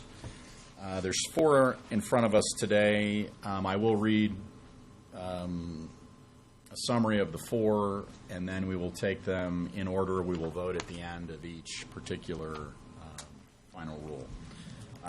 First hearing item is number 1, for the Commission to receive public comment on proposed new Bighorn Sheep Rule, Title 19, Chapter 31, Part 17 of the New Mexico Administrative Code, which will become effective April 1, 2019. The current Bighorn Sheep Rule is set to expire on March 31, 2019. Second hearing item is number 2, for the Commission to receive public comment on proposed new Javelina Rule, Title 19, Chapter 31, Part 21 of the New Mexico Administrative Code, which will become effective on April 1, 2019. Current Javelina Rule is set to expire on March 31, 2019. Third hearing item is number 3, for the Commission to receive public comment on proposed new Pronghorn Antelope Rule, Title 19, Chapter 31, Part 15 of the New Mexico Administrative Code, which will become effective on April 1, 2019. Current Pronghorn Antelope Rule is set to expire on March 31, 2019. Fourth hearing item is number 4, for the Commission to receive public comment on the proposed repeal of the Pronghorn Allocation System Rule, Title 19, Chapter 30, Part 12 of the New Mexico Administrative Code, which the repeal will become effective on March 31, 2019. The new Pronghorn Antelope Rule, Title 19, Chapter 31, Part 15 will replace the current Pronghorn License Allocation System Rule. These sets of hearings are being conducted in accordance with the provisions of the Game and Fish Act and the State Rules Act. The hearing is being audio tape recorded. Anyone interested in a copy of the audio tape record should contact Sandra with the Department of Game and Fish. Public notice of this hearing was advertised in the New Mexico Register, the Albuquerque Journal, and the Santa Fe New Mexican. the New Mexico Sunshine Portal, and on the department's website. Copies of the proposed new rule have been available on the department's website and at the department office. Those that are speaking today, I need you to sign an attendance sheet, and we'll deal with that again to make sure we get that into the record. The attendance sheet, while not exactly at the back of the room, is at the side of the room, and we'll later enter that into the record as an exhibit. And let's see. These sets of rule hearings will be conducted in the following manner. Staff will present pre-filed exhibits. Exhibits admitted into evidence are available for review by the public, but exhibits may not be removed from this room. Colonel Griego will enforce that rule, I'm sure. After all exhibits are entered, we will proceed to the presentation of the proposed rule, after which testimony will be taken from anyone who has signed in accordance with what I said earlier. I will place a time limit. Typically, I think we've had 2 minutes per speaker for good cause or at the discretion of the chair. That time limit can be waived.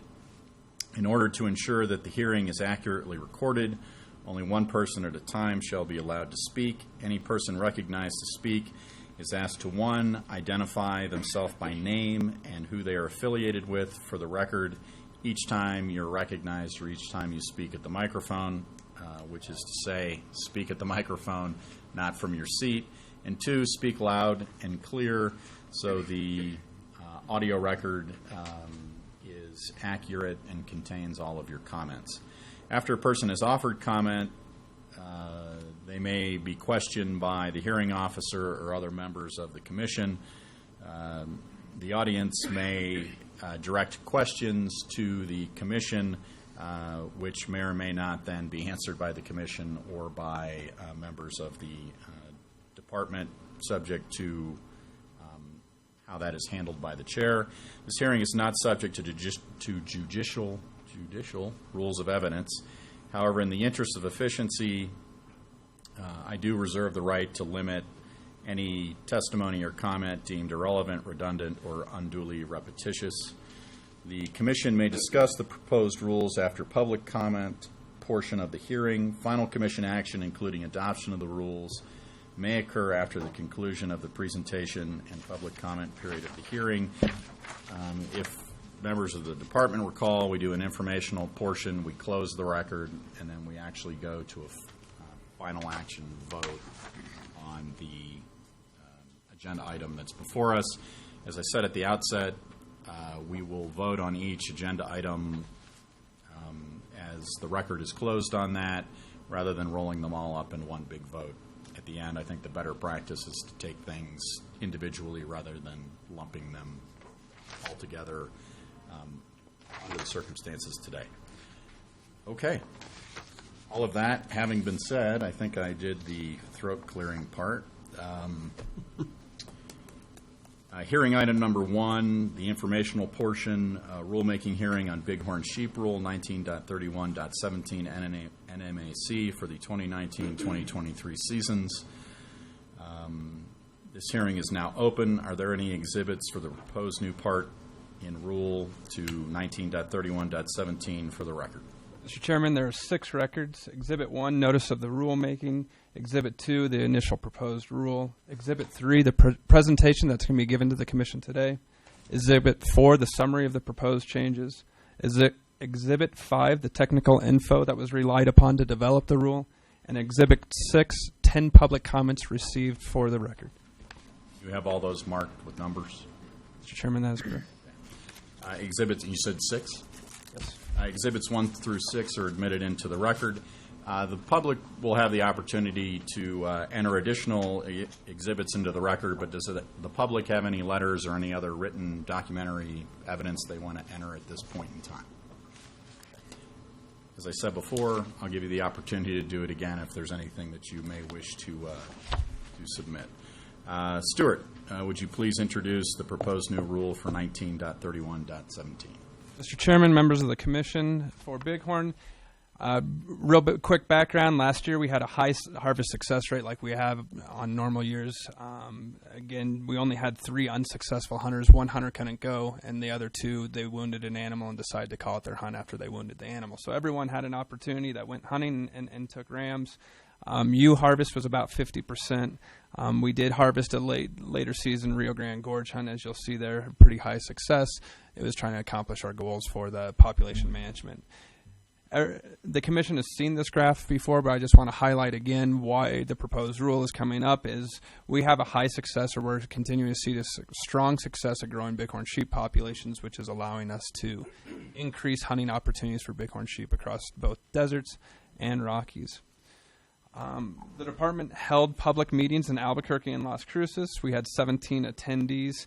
We had just a few minor comments, allowing tracking dogs for wounded game. That would be in manner and method, which you'll see later this year. Also, some archery ewe opportunities, which we did include in this proposed rule, and some changes to our enhancement program, which we included in this rule as well, to better manage how those enhancement hunters choose the units in which they'll hunt.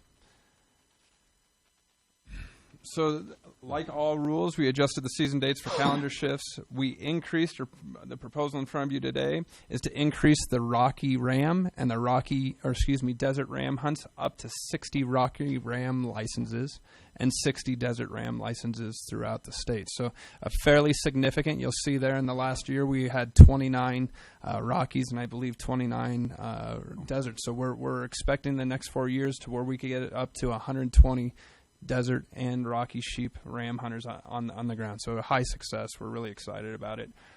Some of the things to accommodate that, we're including the Manzanos and the Jemez. So right behind us, we're going to include that in this rule. If the population gets there before 2023 when the season ends, we'll open it up to hunting. So there's the potential. We put it in this rule in case it gets there. So, and then also the Manzanos. We haven't hunted the Manzanos yet, but it's almost at that state where we could hunt that population.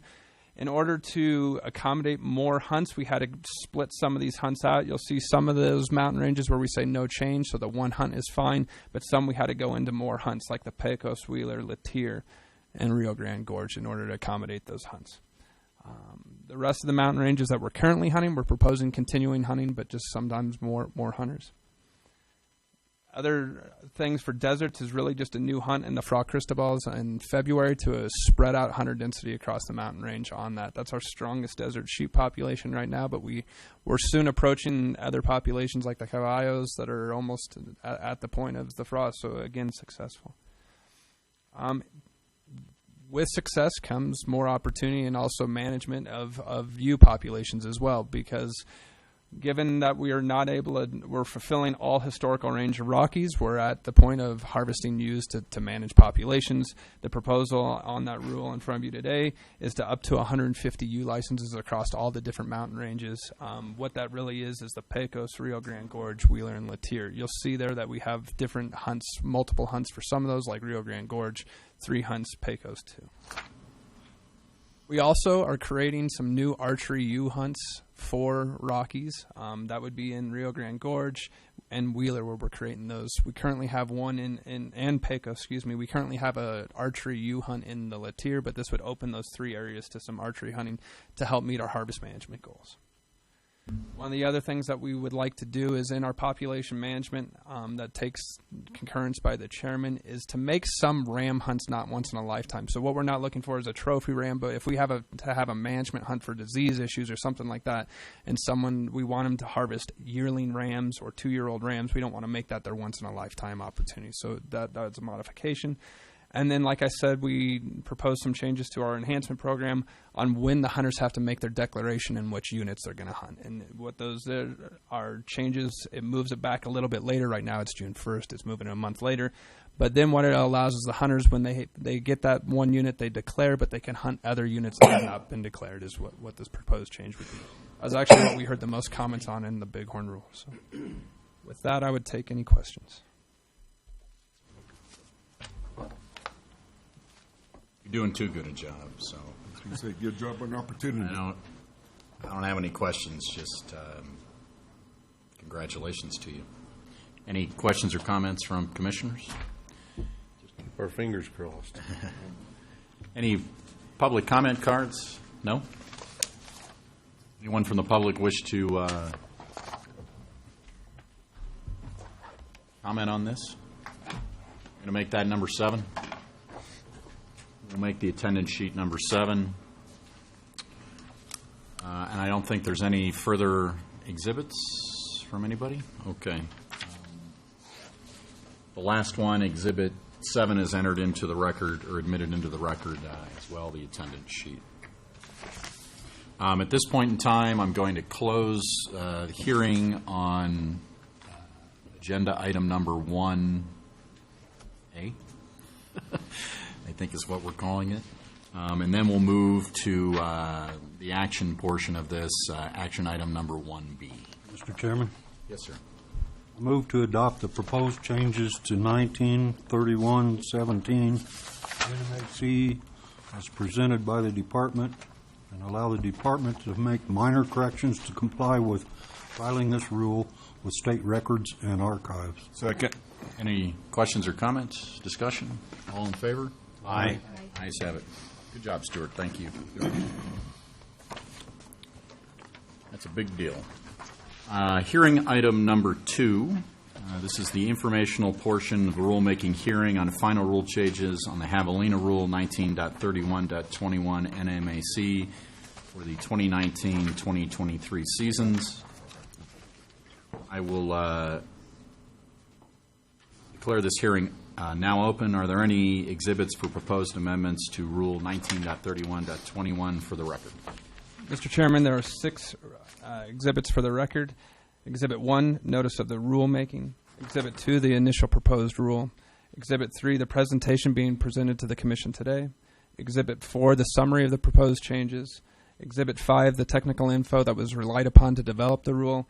And Exhibit 2, the 2 public comments we had during the rulemaking process. You've marked those exhibits 1 through 6? Mr. Chairman, that is correct. Exhibits 1 through 6 are admitted into the record. Does the public have any written documents they wish to enter into the record at this time? They'll get another opportunity to do so. All right, I don't see anything. Stuart, would you please introduce proposed rule for 19.31.21?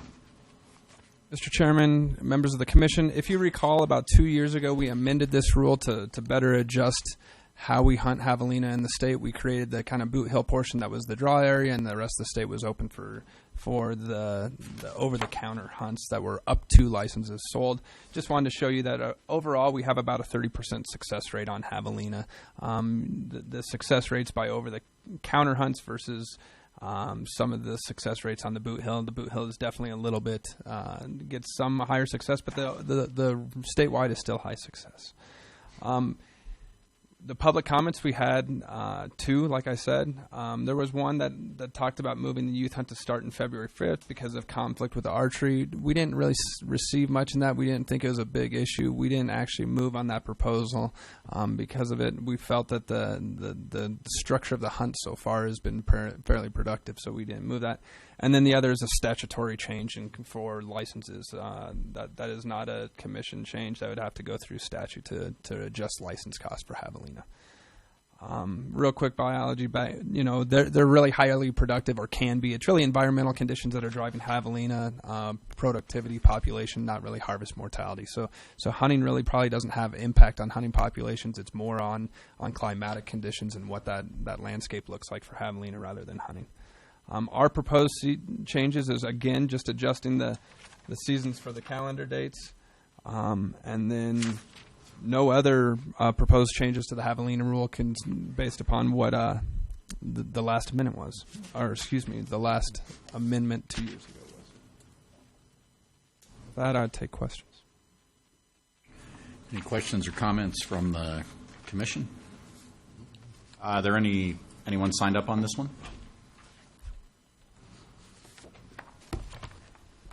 Guess there'll be no standing and identifying yourself then for this one. And that's marked as number 7? Correct. Attendance sheet is marked as number 7. I'll admit Exhibit 7 along with Exhibit 6 into the record. Anything further on this one from department's perspective? Not at this time, no. Anyone from the public Not seeing or hearing anyone from the public, I'll close the informational portion of this hearing, and we'll move to the action portion of item number 2B. Can I get a motion on this, please? Mr. Chairman, I move to adopt the proposed changes to 19.31.21 NMAC as presented by the department and allow the department to make minor corrections to comply with filing this rule with state records and archives. Second. Any questions, comments, further discussion? All in favor on action item number 2B and the motion that's on the table? All in favor? Aye. Aye. Any opposed? No opposed. Okay. We were asleep there, Mr. Chairman. I was waiting on. I used a different rigmarole there. I just threw you off a little bit. My apologies. Hearing item number 3A, the informational portion, rulemaking hearing on final rule changes on the pronghorn antelope rule, 19.31.15 NMAC for the 2019-2013 or 2023 seasons. Excuse me. The hearing is now open. Are there any exhibits for proposed new part in rule to 19.31.15 for the record? Mr. Chairman, we would enter 6 exhibits. Exhibit 1, the notice of the rulemaking. Exhibit 2, the initial proposed rule. Exhibit 3, the presentation given to the Commission today. Exhibit 4, the summary of the proposed changes. Exhibit 5, the technical information we relied upon to develop the rule. And Exhibit 6, the 140 public comments received to date. And those are all marked Exhibits 1 through 6? Mr. Chairman, that is correct. I will admit Exhibits 1 through 6 into the record. Does the public have any exhibits they want us to consider at the outset? You have something written? You're going to make a public comment? Okay, we'll pick that up in just a minute. Is there anything in writing? How many public comments? 5 signed up? Okay. We'll move on to you introducing the proposed new rule for 19.13.15. Mr. Chairman, members of the Commission, you well know this has been about a year and a half in the making, so we've had these discussions multiple times. I wanted to take the opportunity to just go back a little bit on how this rule came to about. The biology based on pronghorn is unique compared to our other ungulates in the state. Really, it's driven by fawn survival more than any other populations. But the unique part about pronghorn is that it's the fast growth, especially in terms of growth in horns as it comes on to trophy age and trophy size. Really, they could reach peak trophy size at 2 years old, 2 to 4 years old. If you look in the Boone and Crockett book at the top 20 bucks, the ones in the top 15, the majority are 3 years old or younger. So they're really reaching that maturity fast and achieving that. They reach body size fast, and same with females in terms of being able to have young and pregnant. They can reach that really fast compared to the others. One of the big shifts that the department has done in the last 5 to 6 years is shift our pronghorn survey methodology. We're really getting into more of a stats-based methodology to understand what pronghorn populations are doing across the landscape, but also realizing that we've captured almost 1,000 pronghorn in the last 10 years and ground truth some of our survey data, and we really are undercounting bucks. The buck-to-doe ratios, what we see in the air versus what we get on the ground, are higher on the ground than what we're on the air. And it makes sense with a 1-year-old or coming on 1-year-old pronghorn buck that has about the same horn size as a female. It's very difficult to classify. So we've been very conservative in our harvest of bucks through time because of that. Again, once you get past that 4 years old, the horn size actually starts to decline. So an older age buck doesn't mean anything for trophy quality. So given that, there's a unique opportunity for hunter opportunity with pronghorn just because of their biology. But one of the biggest issues that we have with pronghorn right now is the current system, our A+ system, that doesn't allow equal distribution of hunting opportunities across the landscape. Pronghorn are not equally distributed across the landscape. They're more clumped. They clump where habitat is best. But the way the system recognized it currently is we only recognized it through a minimum acreage. If you didn't meet minimum acreage, you weren't able to hunt pronghorn. Even if you were a 5,000-acre ranch, or let's say you were in GMU 12, for example, if you're a 12,000-acre ranch in GMU 12 and you have 400 pronghorn on your property, The current system would not allow you to hunt because of the way that we distribute licenses based upon minimum acreage. So what you'll see there in front of you is just a graphic of an example of a GMU where we have pronghorn hunts. That white unhashed area is where we currently are hunting. The red is ranches that would like to participate but don't meet minimum qualifying, and that black tash doesn't qualify. It may be because it's 20 small little ranches that don't even come close, or it may be people don't want to enter into the system. So there's a lot of people that from the private land side that don't want to take on a public hunter if they have public land, and the current rule makes that happen. There may be people that don't want to sign an agreement with the department to be able to hunt. They'd rather be able to just to manage their hunting on their own. So what you see there is 265 ranches that have self-identified that want to hunt but don't meet minimum qualifying acreages across the state. There's a lot more ranches out there that would like to hunt, don't want to sign up, so they just don't participate. One of the big things that, as you will recall, we presented this in front of the commission. I think this is the 4th time now. We've made changes throughout this, through every single iterations. We probably had more public meetings with this rule than we've had, at least in my history with the department. And we've made iterations and changes based upon what public comment has. What you'll see in front of you today is the structure of what the proposal is based upon comments we took in. Now, not every single comment we took in went into the rule, but the majority went into the rule. One of the biggest changes was we originally proposed hunting August, September, October. One of the biggest against was to hunt in August only, and so we moved those hunts to August. One of the other big things was we originally proposed 5-day hunts. We moved those to 3-day hunts after concerns from that. You'll see there that's the general structure we have throughout the state, on an archery hunt being 9 days long, and then each one of those 3 rifle hunts being 3-day hunts. Depending on the year, some years there's 5 Saturdays in August, and some years there's only 4. It'll fall on a different Saturday given the structure of the year. One of the biggest things that we did is currently in the pronghorn rule, there's 60 hunt codes that a hunter could choose from to go hunting in the state.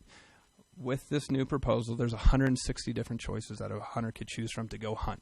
You choose by your hunt that you want to go on or by the unit that you want to go on. So it really increases the opportunity in the hunters to select what they want to hunt on, rather than applying for the one rifle hunt in the Northeast that includes all the GMUs in the Northeast quadrant. You could select at this point the second hunt in 57, for example. One of the other big notable changes given public comment that we had, or some of the big ones that we had, is the discussion about checkerboarded properties that are private land intermixed with either state or BLM or Forest Service, on how to really hunt those ranches or hunt those properties appropriately. What we created in the system was a ranch-wide agreement. So basically what it does is it allows that landowner that might have a public lease land, either state or BLM or Forest Service, and their private land, to enroll that whole property under what we would call a ranch-wide agreement. When they enroll that property, we'll limit the amount of tags that the private landowner receives, but they can hunt that entire enrollment of that property. When they enroll that, though, anyone that drew that hunt in that unit has the ability to go on their unrestricted access to be able to hunt. So it's kind of it was a system that there was some individuals that, like the current A+ system, don't mind public hunters coming on their deeded property and don't mind having, especially on a checkerboarded instance, where they would allow that to happen. So that was one of the big changes that we did as we went through the public process.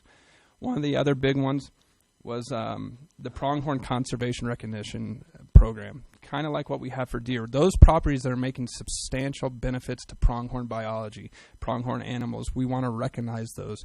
What this does is allow them to have more adjustable, or allows us to work with them to have a more flexible harvest dates, not necessarily number of tags or how many pronghorn are going to be killed, but when those pronghorn are going to be killed, is really the flexibility to say, look, you have a pivot and you're not minding pronghorn eating on it. They're going on to public land. They're providing an opportunity. You want to keep encouraging that. Or you've modified your fences to allow pronghorn moving through and back and forth.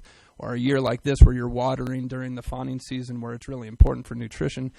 It gives them, if that August structured hunt doesn't work for them, we can work with them on a structured hunt that would. So that was one of the other big ones we did.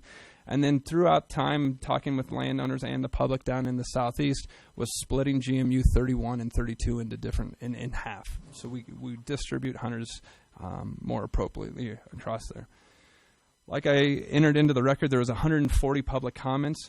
The comments ranged all across the different spectrum, but in general, the comments were more in favor of the proposed changes than opposed.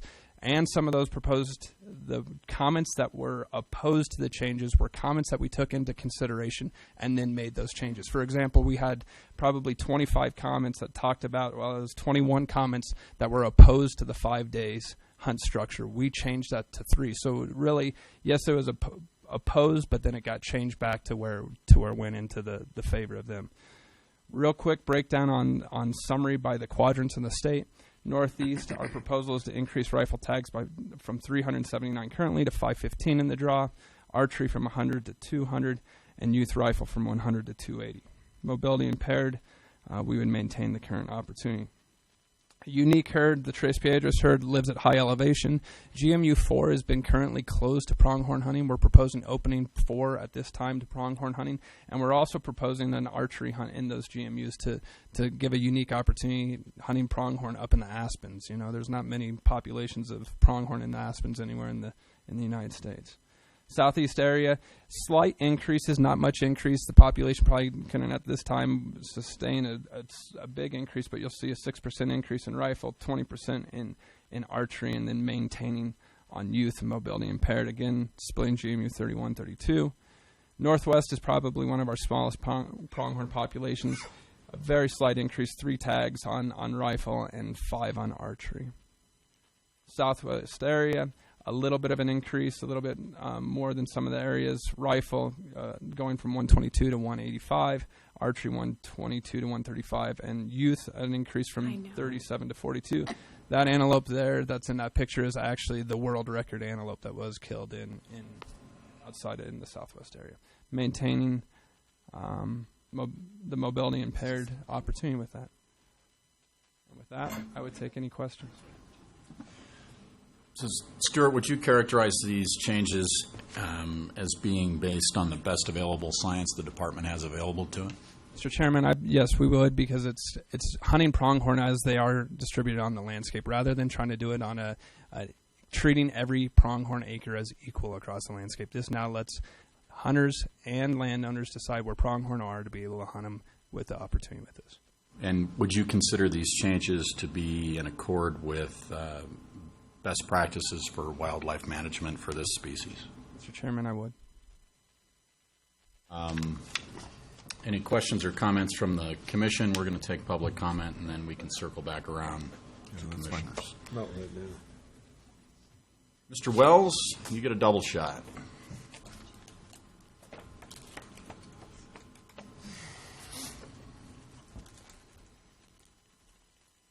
I don't need it.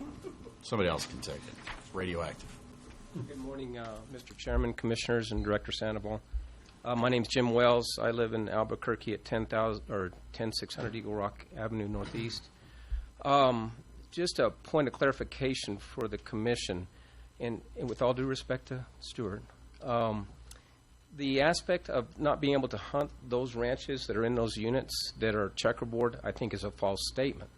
The MI hunters, the archery hunters, and the youth hunters, all with legal access to those particular public lands, can hunt those ranches.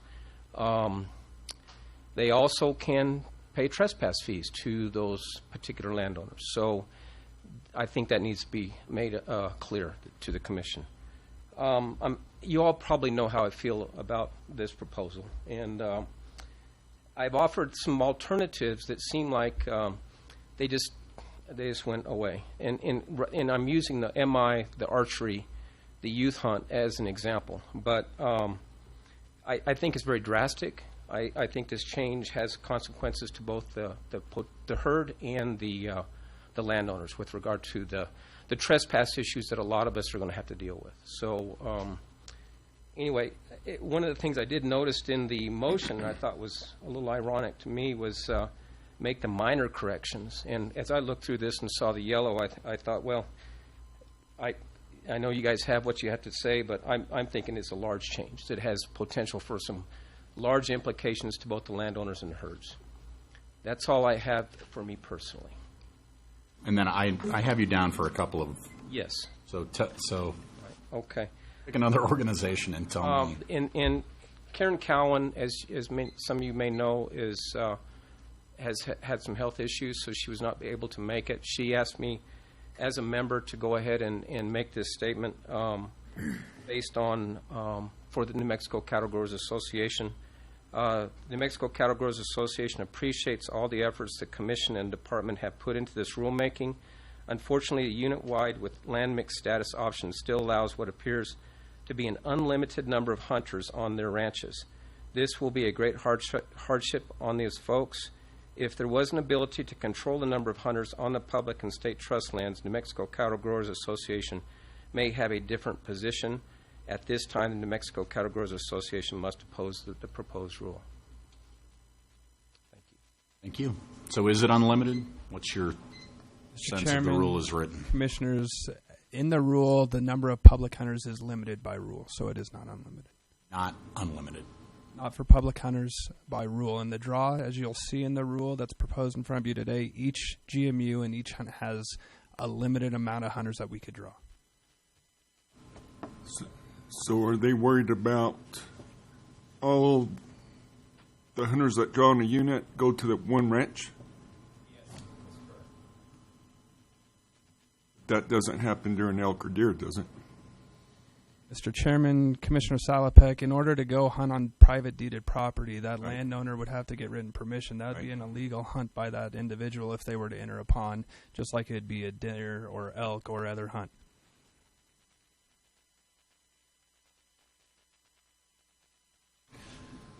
Keep puzzling over that. We'll pick it up here in a minute. Todd Leahy. Todd Leahy. Is he still around?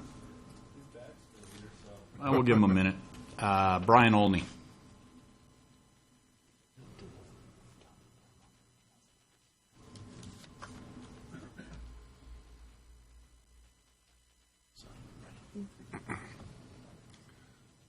Yes, sir. Commissioners, everybody. You need to identify yourself and my name is give Brian us some Olney. basic information about yourself. My family owns a ranch near Magdalena, Socorro area. I can't speak of any other areas, other than the southwest part of the state, but our ranch and a few bordering ranchers we've talked to, and when I see increasing tags on the antelope in that area, I don't see how it could be done, because our antelope population there is pretty weak right now, I'd say, due to drought and other conditions, and I think I'd give it a second look to do anything in that area before making changes there. I know some ranchers there on the San Augustine Plains where the antelope population is usually pretty good, and Jackie Bruton, Travis Keeney, they have big ranches there, and they got the same concerns I have about increasing any antelope hunts in that area. I'm a hunter, but I just I don't know. It just don't seem with the drought and other things right now that you could do that. That's all I got. Right now it's so bad over there. A lot of antelope are getting killed on the side of the highways because that's the only green grass right now that they're able to get. I've seen several just there on Highway 60 by my place get killed this year. But thank you. Thank you. Lance Bernal.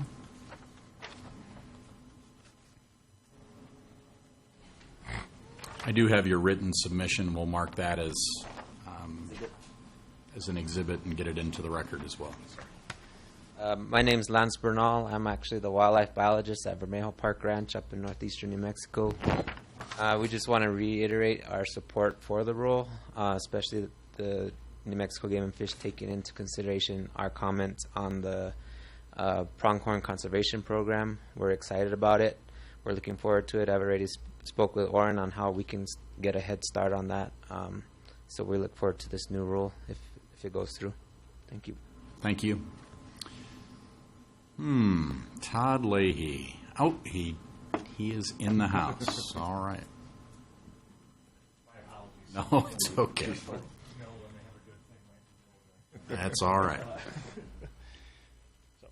Todd Leahy, New Mexico Wildlife Federation. Mr. Chairman, Commissioners. Sorry. Thank you very much. I just wanted to echo our support. You received formal comments from us that were submitted prior to this through the website. You've also have the written comments from me today. I just wanted to say that the Wildlife Federation supports the rule. We thank the department for its sort of innovative approach to taking this rule, and we look forward to working with you as the rule goes along to monitor and make sure everything's working and addressing flaws and making changes as we need. Thank you very much. Thank you. Any further public comment? We'll take one more. Attendance sheet. Before you say anything, you got to sign it, or something bad will happen.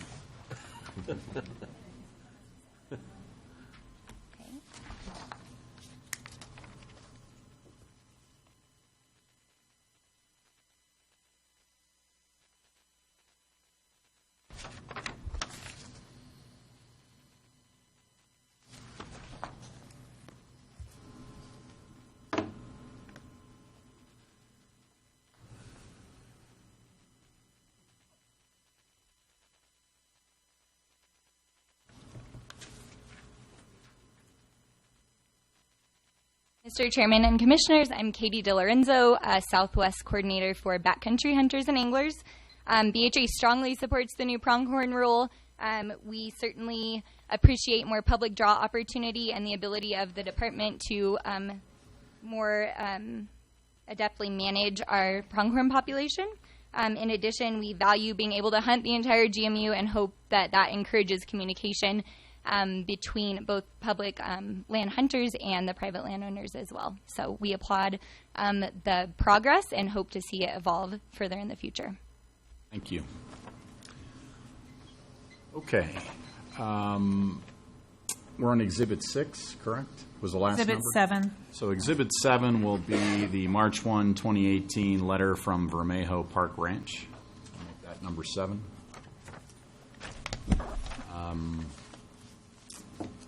The attendance sheet, I will admit, is Exhibit 8.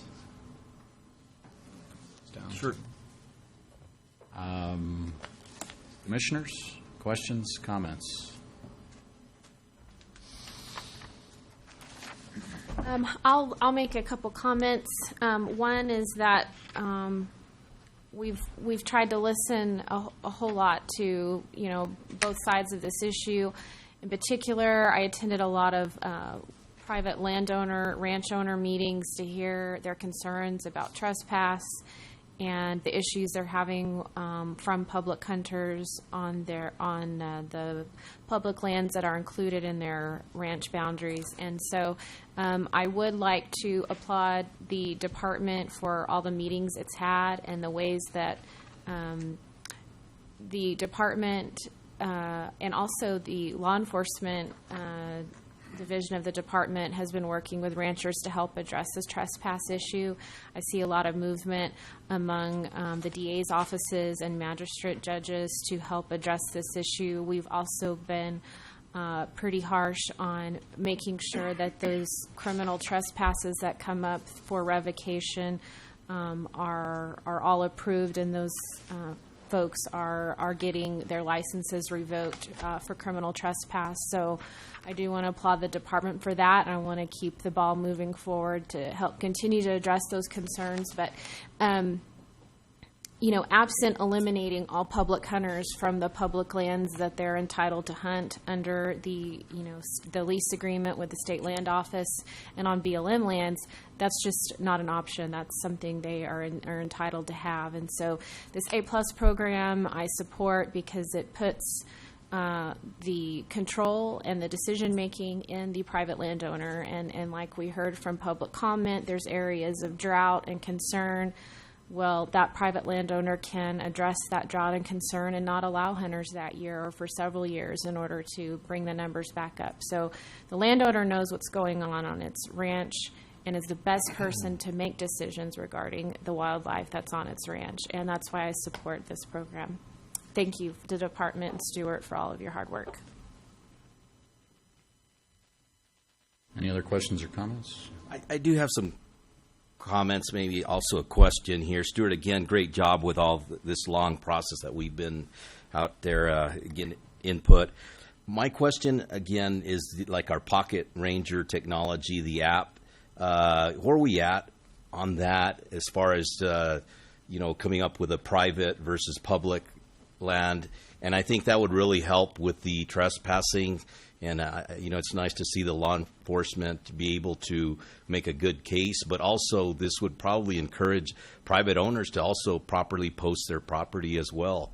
And I think that's a key thing here. Not only your access point or your gate, into that property, but, throughout their whole property on that. Where are we at on that? Mr. Chairman, Commissioner Ramos, one of the biggest things one big thing the department has been working on is an app either through Pocket Ranger or through CarryMap, working with the BLM and in cooperation with the State Land Office to really have a map that could be on a cell phone where a hunter knows where they're at, but also show on that area where access points are to legally accessible public land. So we work with our GIS team, our Geographic Information Team has been working with the State Land Office, with their GIS people and the BLM to really go, all right, this point is an access point that's confusing. Let's put it on this map so hunters know that this is the legal access point to get to public land here.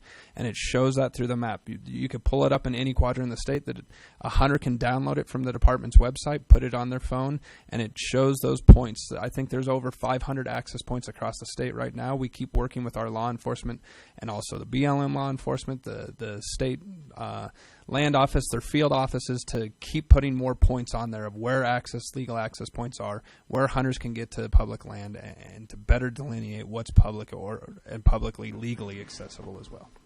One thing that I would encourage, as part of our education in our department is possibly some workshops on how to utilize this program to really benefit, hunters and the public on access points. I know the question always arises, like you were showing the checker-plated map there, entering state to state and crossing that corner piece, is that legal or not? If it's not an actual access point. Those are the kind of things that I think I would like to see making us more aware and what, to follow those rules. Let me follow up on Mr. Wells' concern, this flight to quality or picking the best ranch out of the bunch, if you will. What recourse does a private landowner have if that were to happen?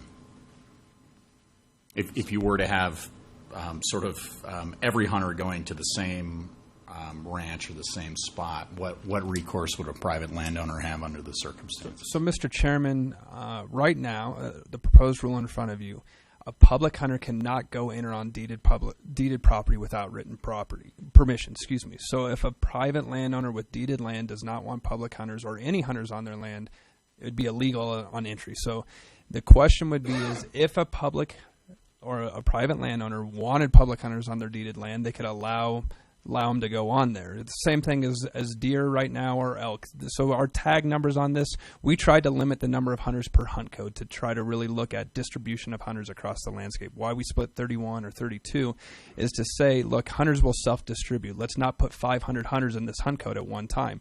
Why we went to 160 hunt codes was there might be only 10 hunters in an entire GMU during that hunt time so they could distribute across. Most hunters are not going to want to go pull up when there's 15 other pickup trucks and go hunt that public land together. They'll go distribute across. So you went to more hunt codes? Mr. Chairman, we went to more hunt codes, fewer hunters in the field at one time. To slice and dice it more effectively? That is correct. Okay. Mr. Wells, that may not solve your problem, but does it answer any of your questions?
just didn't see the system as that broken.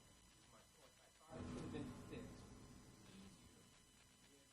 Adding an additional hunt code to allow those ranches that are not signed up for this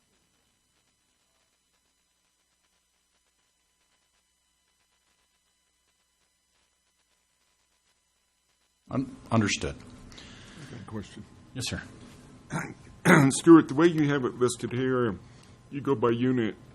When you come out in the proclamation, is it going to be rifle, then bow, then muzzleloader, instead of like this right here? Mr. Chairman, that Commissioner Salopek, that is correct. We'll have it separated out in the proclamation just for ease of rules and archives and records. That's how they like it. I figured that. I just want to make sure.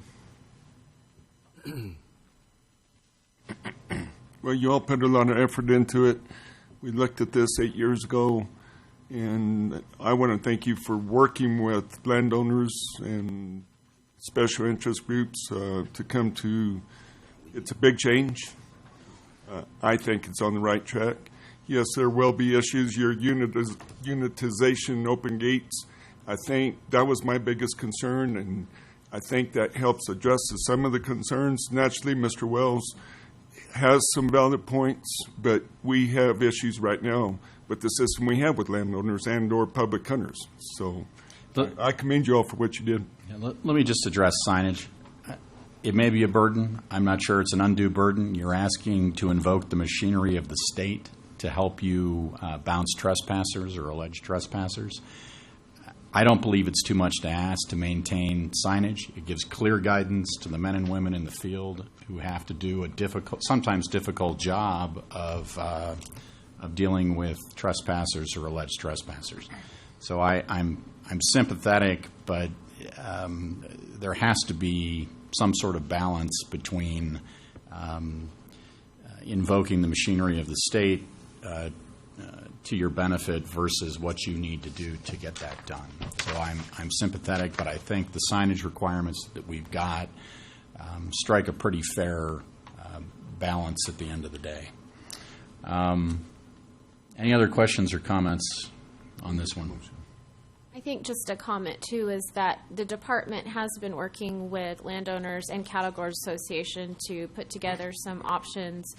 The issue of signage is a state is a legislative matter, and it's not something that our commission can address because it's statutory. So, the department is working with cattle growers and landowners to come up with other solutions, but that process with the legislature is definitely time-consuming and more involved on how to resolve some of that. So I encourage that process to continue. Would you lay out some of those options that are being considered? So some of the options would be to have a different option besides posting of a sign, that there would be an alternative, sort of painting corner fence posts or fence posts, a certain color. It would be easier and cheaper for a rancher to be able to do that rather than maintaining a certain sign at specific dimensions and so forth. So that's an option that's rolling around. It didn't pick up a lot of support this past legislative session, but my understanding is that there is some support behind it and interest in trying to continue to work through some of that at the legislature in the future. So it's not falling on deaf ears. It's just not something we can address as a commission. It has to go through the legislature. Is the signage requirement under Title 17? Under our... Mr. Chairman, no, it sits under Chapter 30, criminal trespass. Why would they put it under 30? If it were under 17, I could more easily deal with it. Yeah, it's a criminal trespass. A little bit outside my matter. bailiwick. Yes, Colonel. Mr. Chairman, we do have some regulations under Chapter 17 to deal with similar violations of criminal trespassing. And that's signage requirements under Title 30. Mr. Chairman, that is correct. Makes it a little harder for me to solve the problem. It's a personal, interest of mine to continue to help the cattle growers and those ranchers interested in pushing that issue at the legislature. There's a lot of people interested in trying to think of options like that would make it easier on the landowner to post. In other words, that way the reason the sign's important is because if they're posted when a trespasser comes on, the law enforcement can immediately arrest them, and all the factors of criminal trespass that are needed to be there in order to make an arrest is there. If there is no signage or no post painted like we would propose, then the landowner has to tell the trespasser to leave. He has to notify them first. Then they would have to come back, and then they could be arrested. So that's the hurdle for law enforcement and landowners in trying to arrest and prosecute these criminal trespassers. And so there has been a lot of really good productive discussions between our department's law enforcement and landowners and trying to come up with more solutions. I'm also aware that our law enforcement, when they go out now, have a bunch of information pamphlets to help educate landowners. That's more than it used to be. So I know that law enforcement's making really big strides to inform, in order to help them when, and get license plate numbers and to help, we have a real goal in order to prosecute these trespassers. Well, what we'll do is we'll look at Title 30 and then the powers the commission has. Sometimes there are, in banking we'd call it cross-collateralization, but there may be the opportunity for the commission to weigh in on this. I haven't looked at it directly, but I'll visit with the departments. Just wait your turn, Mr. Wells. I'll visit with the department's lawyer and see if there is a way that we can extend or more easily do signage without having to do a legislative fix on it. Mr. Chairman, the reason why I brought it up, I believe that the antelope rule, if it passes the way it's proposed, is a great opportunity for us to do something as a department. And it's a great start because when we look at even the E+ with the ranch only and unit wide private owners, that's even more complicated. But I think this is a great start to have a tool for us to work with. Okay, Mr. Wells, one more comment, and that's it. The only thing I'd like to say is if you could put the responsibility, share the responsibility between the hunter and the landowner, that would be a lot more palatable to a lot of us. I mean, right now it's purely on the landowner to clearly post. And knowing trespass is something that's been abused to no end. In Texas, I believe it's on the hunter to know where the heck they are. It's 601 half dozen of the other. Okay, I'm going to close the informational portion of this and close the record, unless there's any further questions or comments from the commission. Anything else you want to say? Okay. I'll make a motion. We are closed. We will move on to the action item portion of number 3B.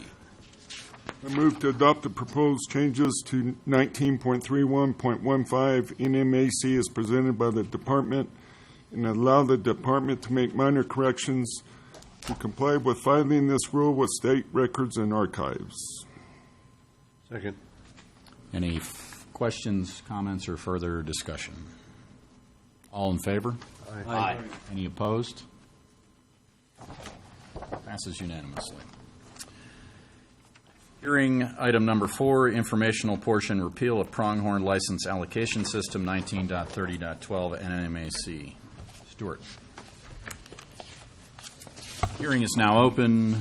Are there any exhibits for proposed repeal of Rule 19.31.12 for the record? Mr. Chairman, I have 5 exhibits. Exhibit 1, notice of the rule making. Exhibit 2, the initial proposed repeal of the rule. Exhibit 3, the presentation given to the Commission today. Exhibit 4, the technical information that was relied upon for the repeal. And Exhibit 5, the 140 public comments. Are those the same public comments from the other? Mr. Chairman, that is correct. Okay. Otherwise, it would be too much of a coincidence. And that's exhibit numbers 1 through 5. Exhibits 1 through 5 are admitted into the record. Does the public have any exhibits they wish to introduce at this time? They'll get the opportunity again before we close the record. Okay. You can introduce the proposed repeal of rule for 19.31.12. Mr. Chairman, the rule that you just passed passed at the last hearing nullifies the pronghorn rule. Therefore, we are proposing to repeal it. That is it. Oh, short and sweet. That's it? With a whimper and not a bang. You want a motion? Well, let me get any more. I got one public comment. Katie DiLorenzo. Katie DiLorenzo. Katie. Oh, in the back. Maybe I should shout. They put my comment on the wrong one. I already made my statement, so I'm good to go. We will put this down as a 3A. Yep. Thank you, sir. And we already have your name on the attendance sheet for 3A, so I think we're okay adding that. Is there any public comment then on item number 4? Nothing further back there? Okay. No public comment. Anything else to put into the record? All right. I will close the record on item number 4A. We'll move on to the action item number 4B. We'll vote on the repeal of the Pronghorn License Allocation System Rule 19.30.12 NMAC.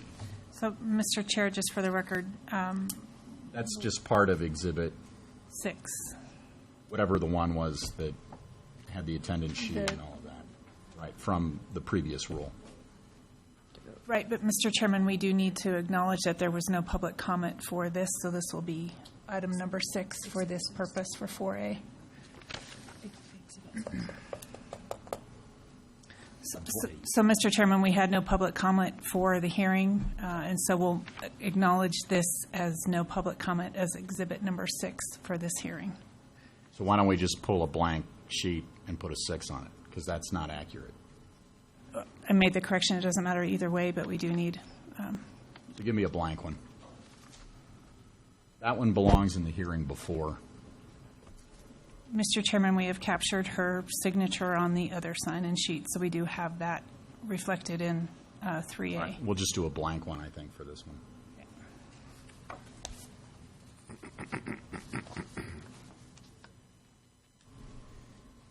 So for the record, Mr. Chairman, this will be exhibit number 6. Yes. Drop a 4A on the top of that.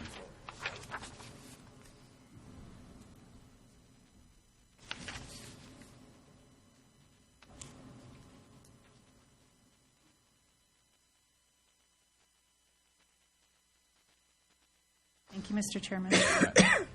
So exhibits 1 through 6 are admitted. Records closed. We're now on to the action item portion of it. Can I get a motion on action item number 4B? Mr. Chairman, I move to repeal Pronghorn License Allocation System 19.31.12 NMAC as presented by the department. Second. Any further discussion, questions, or comments? Seeing none, all in favor? Aye. Ayes have it. We're going to do public comment, agenda item number 14, then we're going to take a break and go into executive session. Is there any public comment? It's really dramatic when you come around the corner like that. You know, I kind of like it. With a smile. Maybe we'll put a screen or something up in the future because it looks a whole lot cooler than, just coming up from the back. Benjamin Otero.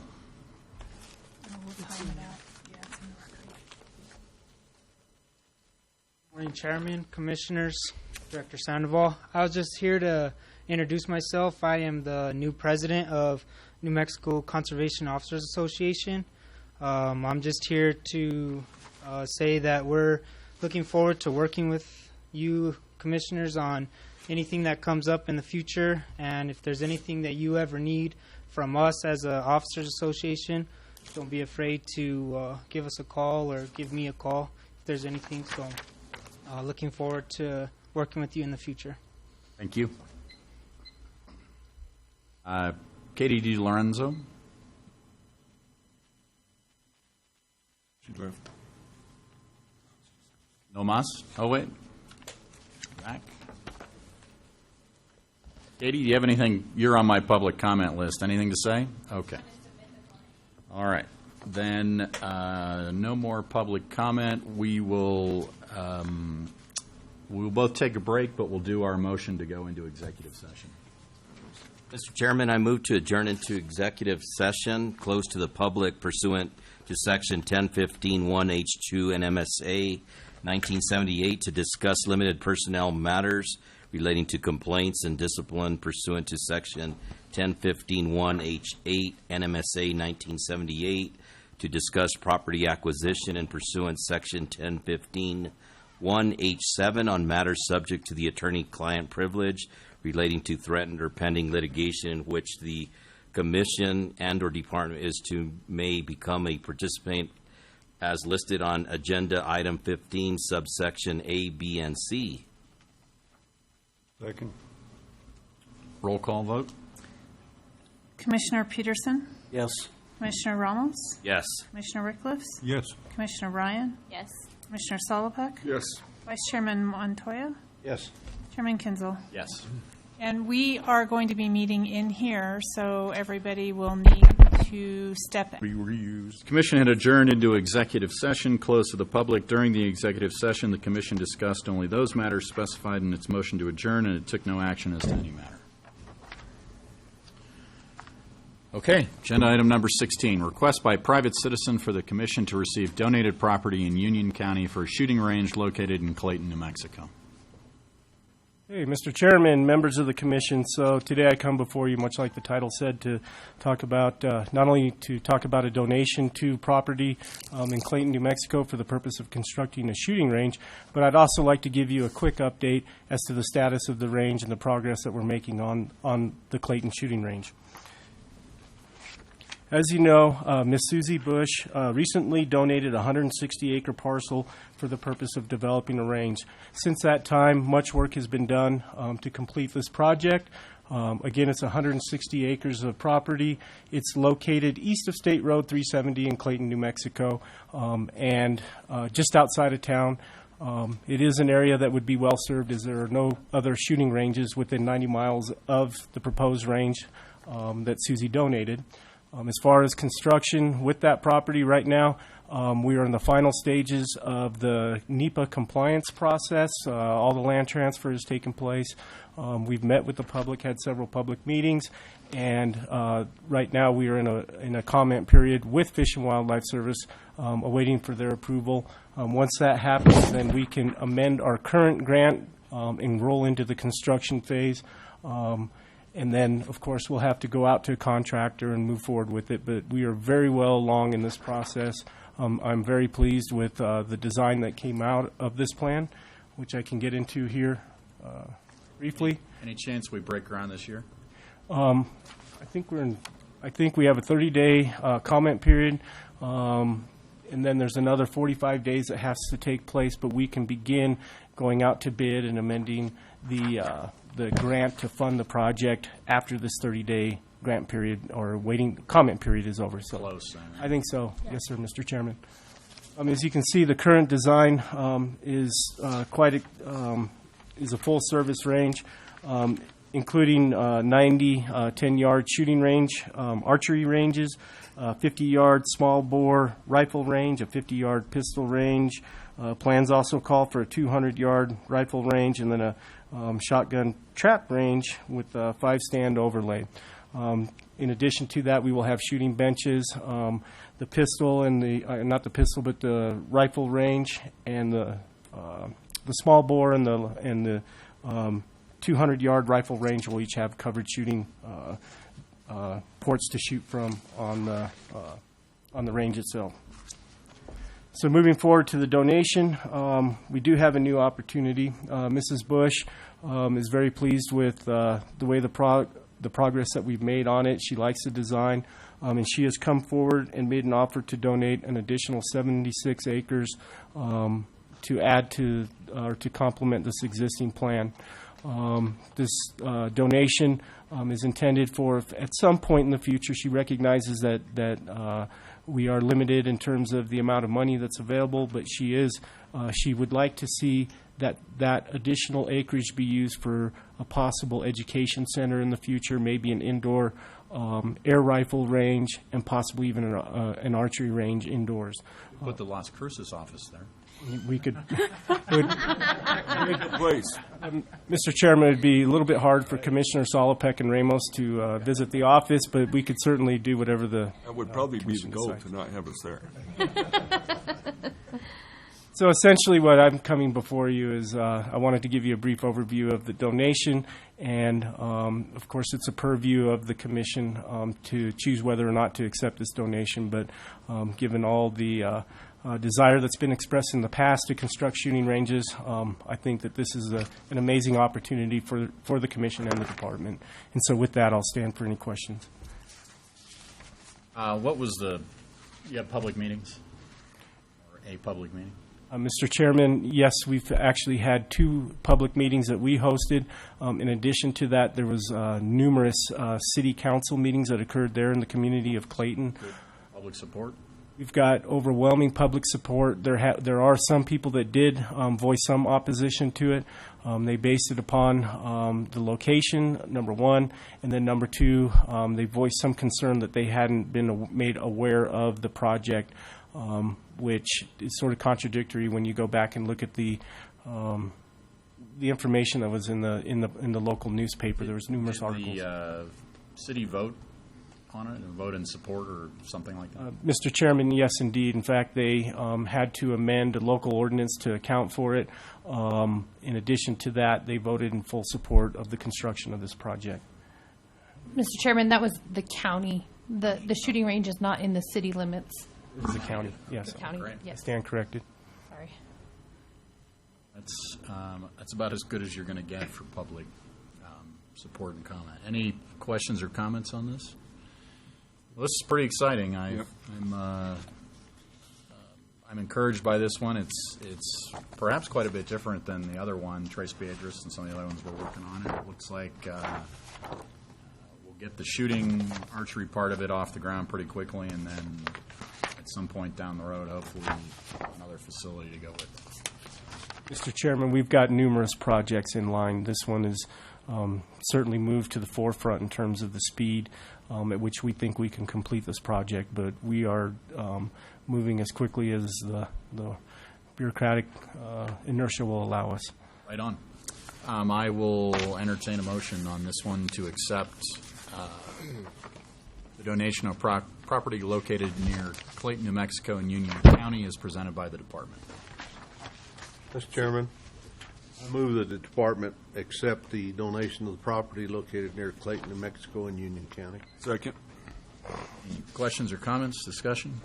All in favor? Aye. Ayes have it. Thank you. Our last agenda item number 17, approval of the Mesilla Valley Bosque Plan. Okay, Mr. Chairman, members of the commission, as you know, this has been a discussion point before the commission for some time now. Today, however, I'm pleased to come forward with you and present the actual plan, the transition plan that we like to call it. As a result of several public meetings that we had, this commission and members of the commission asked the department to move forward, and they wanted to see a plan on what we would do as an agency if we were to move into and assume this property, which is now currently under the State Parks Division. When formulating the plan, we looked at a number of things, but we wanted to make sure that we covered numerous topics, including some of the real brief introduction, some of the history, some of the cultural resources, and all those other items listed on the slide. Most importantly, I think, is the department's vision and perhaps maybe some of the proposed additions that we're going to make to it, and of course the habitat work that we're going to be performing on that property along with the education opportunities that we hope to provide. Backing up just one step, I think it's a very important to talk about some of the items also found in here which may be embedded within the plan. And those are really the benefits of this transition. we looked at this really long and hard, and immediately it jumps out that if the department assumes this, obviously the Bosque Valley, we have the resources to increase the on-site staffing. We can provide additional education programs that right now State Parks just isn't positioned to provide. We think that with some of the volunteer there's opportunities for volunteer to increase our volunteer base. We've passed rule. We have a process in which we've beginning to recruit volunteers, and we think we can sure make use of them. In addition to that, of course, we do the habitat restoration, continue with some of the partnerships, and generally improve the facility itself, not only some of the buildings, but also some of the outdoor areas which the public can access.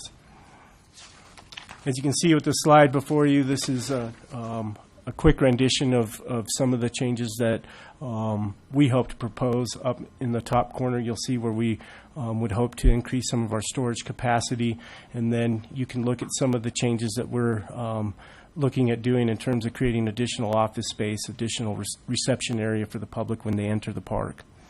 Now, as we pull out a little bit, you'll see where plans include the addition of a multi-purpose room. This will be modeled somewhat after what we see at the Albuquerque and Roswell projects, except these will have its own standalone bathrooms and a little bit of, it'll have a vestibule, but it will be able to facilitate hosting game commission meetings, but as just as important as that, it will be able to provide an indoor classroom setting to where we can meet with our public and provide educational opportunities for them.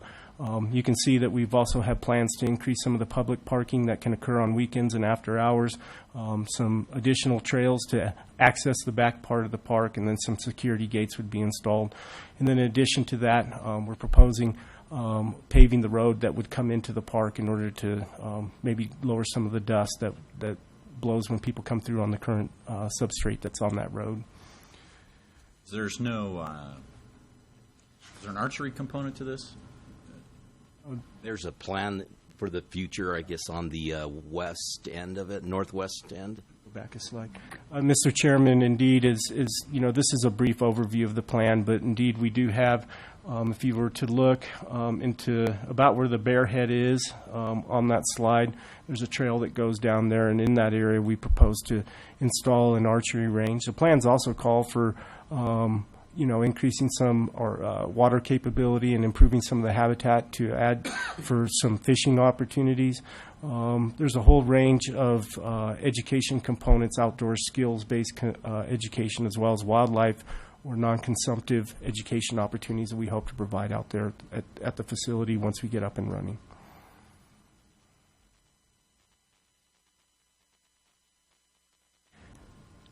So with that, I'll stand for any additional questions.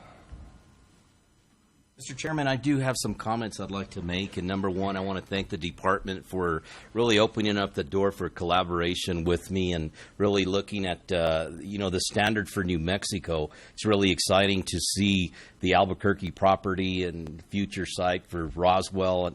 And I think Doñana County and the southwest of New Mexico is really in a great position with this property if we get this going. Not only with the road that's going in, but as you start looking at the habitat value that's there, to really, I think, take the educational aspect of it to another level for New Mexico, for all visitors from, kids, with the archery involved there, but also looking at the aquatic tanks that are going to be, with the water rights and everything that's going on there to get those flowing with the aquaculture, whatever we're going to be doing there. The trail system, I think also even looking at the Mesilla Valley Park people who want to come in and looking at visitors to continue kind of what's been there in the past. But I think our department is going to take it to a much higher level. I do also want to say that I want to thank the department for the thinking out of the box to also keep that standard with the new facilities that we're proposing there. And I think the nice thing that is happening is we have the building that's outside of the original property there, which will give us some multi-purpose uses for that. I know there's still a lot of questions from the public as far as like weekend use and things like that, because they've been originally used to weddings and things like that. But I know that the department's going to be discussing all those type of things. But overall, I think we've definitely met the standard for New Mexico, and I really look forward to seeing it, if not exceeding those standards. Great job. If it is being used for weddings and events like that, I would encourage those to continue. Again, I don't want to be a round peg in a square hole. I want to be a good neighbor in these communities. So unless it's totally inappropriate or not possible to do, I would strongly encourage that those kinds of things be continued.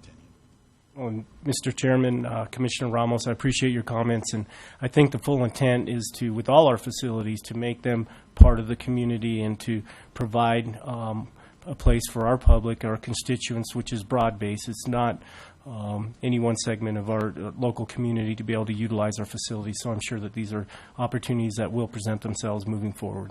Yes, sir. Even your visitor center, I think the way we've changed that to that be the first place where they walk in our door. It's very open, welcoming. I think it's going to be what New Mexico Game and Fish is all about. Again, thank you very much. Mr. Chairman, Commissioner Ramos, thank you. I agree with you. This is an amazing opportunity with the property that's out there. There's a whole bunch of opportunities available to us, so thank you. Well, no, I'm going to say, Chris, thank you, and department, and Ralph, he was really on top of it. I know down there it gives people heartburn because they made a gallant effort to make it into a state park, and now it's going to Game and Fish, and they don't necessarily either whether they like us or not. But Mike, for the record, what are we saving state parks by doing this? How much were they losing a year, for the record? On the face of it, it looks to me, and the numbers that we looked at, there's about $200,000 in savings annually for both the state parks and New Mexico Department of Game and Fish. For state parks, they're very strapped. They really don't have enough FTE or full-time employees to run their parks. They've only got one person at the park. So I think the value and the savings to them is exponential above just the monetary. Would it be roughly 80, 100,000, roughly half? It's my understanding that it would be about $100,000 annually for state parks alone. So that being said, we won't charge visitors. Have they been charging a fee to get in? Mr. Chairman, Commissioner Solopik, yes, that's one of the benefits that will happen if this transition, when it occurs. We will no longer, the department has no plans at this point to charge any sort of entrance fee to utilize the facility. And it's still open. That's. I just wanted those points. Kudos to you all for doing what you did. Thank you. Great job. Thank you. Any other questions or comments? I don't think there's anyone from the public to comment on this. Can I get a motion? This is an action item. Can I get a motion on this one? Mr. Chairman, I'd be honored to move to approve the Mesilla Bosque plan as presented. And I'll second that. Any further questions, comments, discussion? All in favor? Aye. Ayes have it. It's one final agenda item. Can I get a motion to adjourn? So moved. Second. All in favor? Oh, yes. Ayes have it. All has it. Oh, yes. I said all.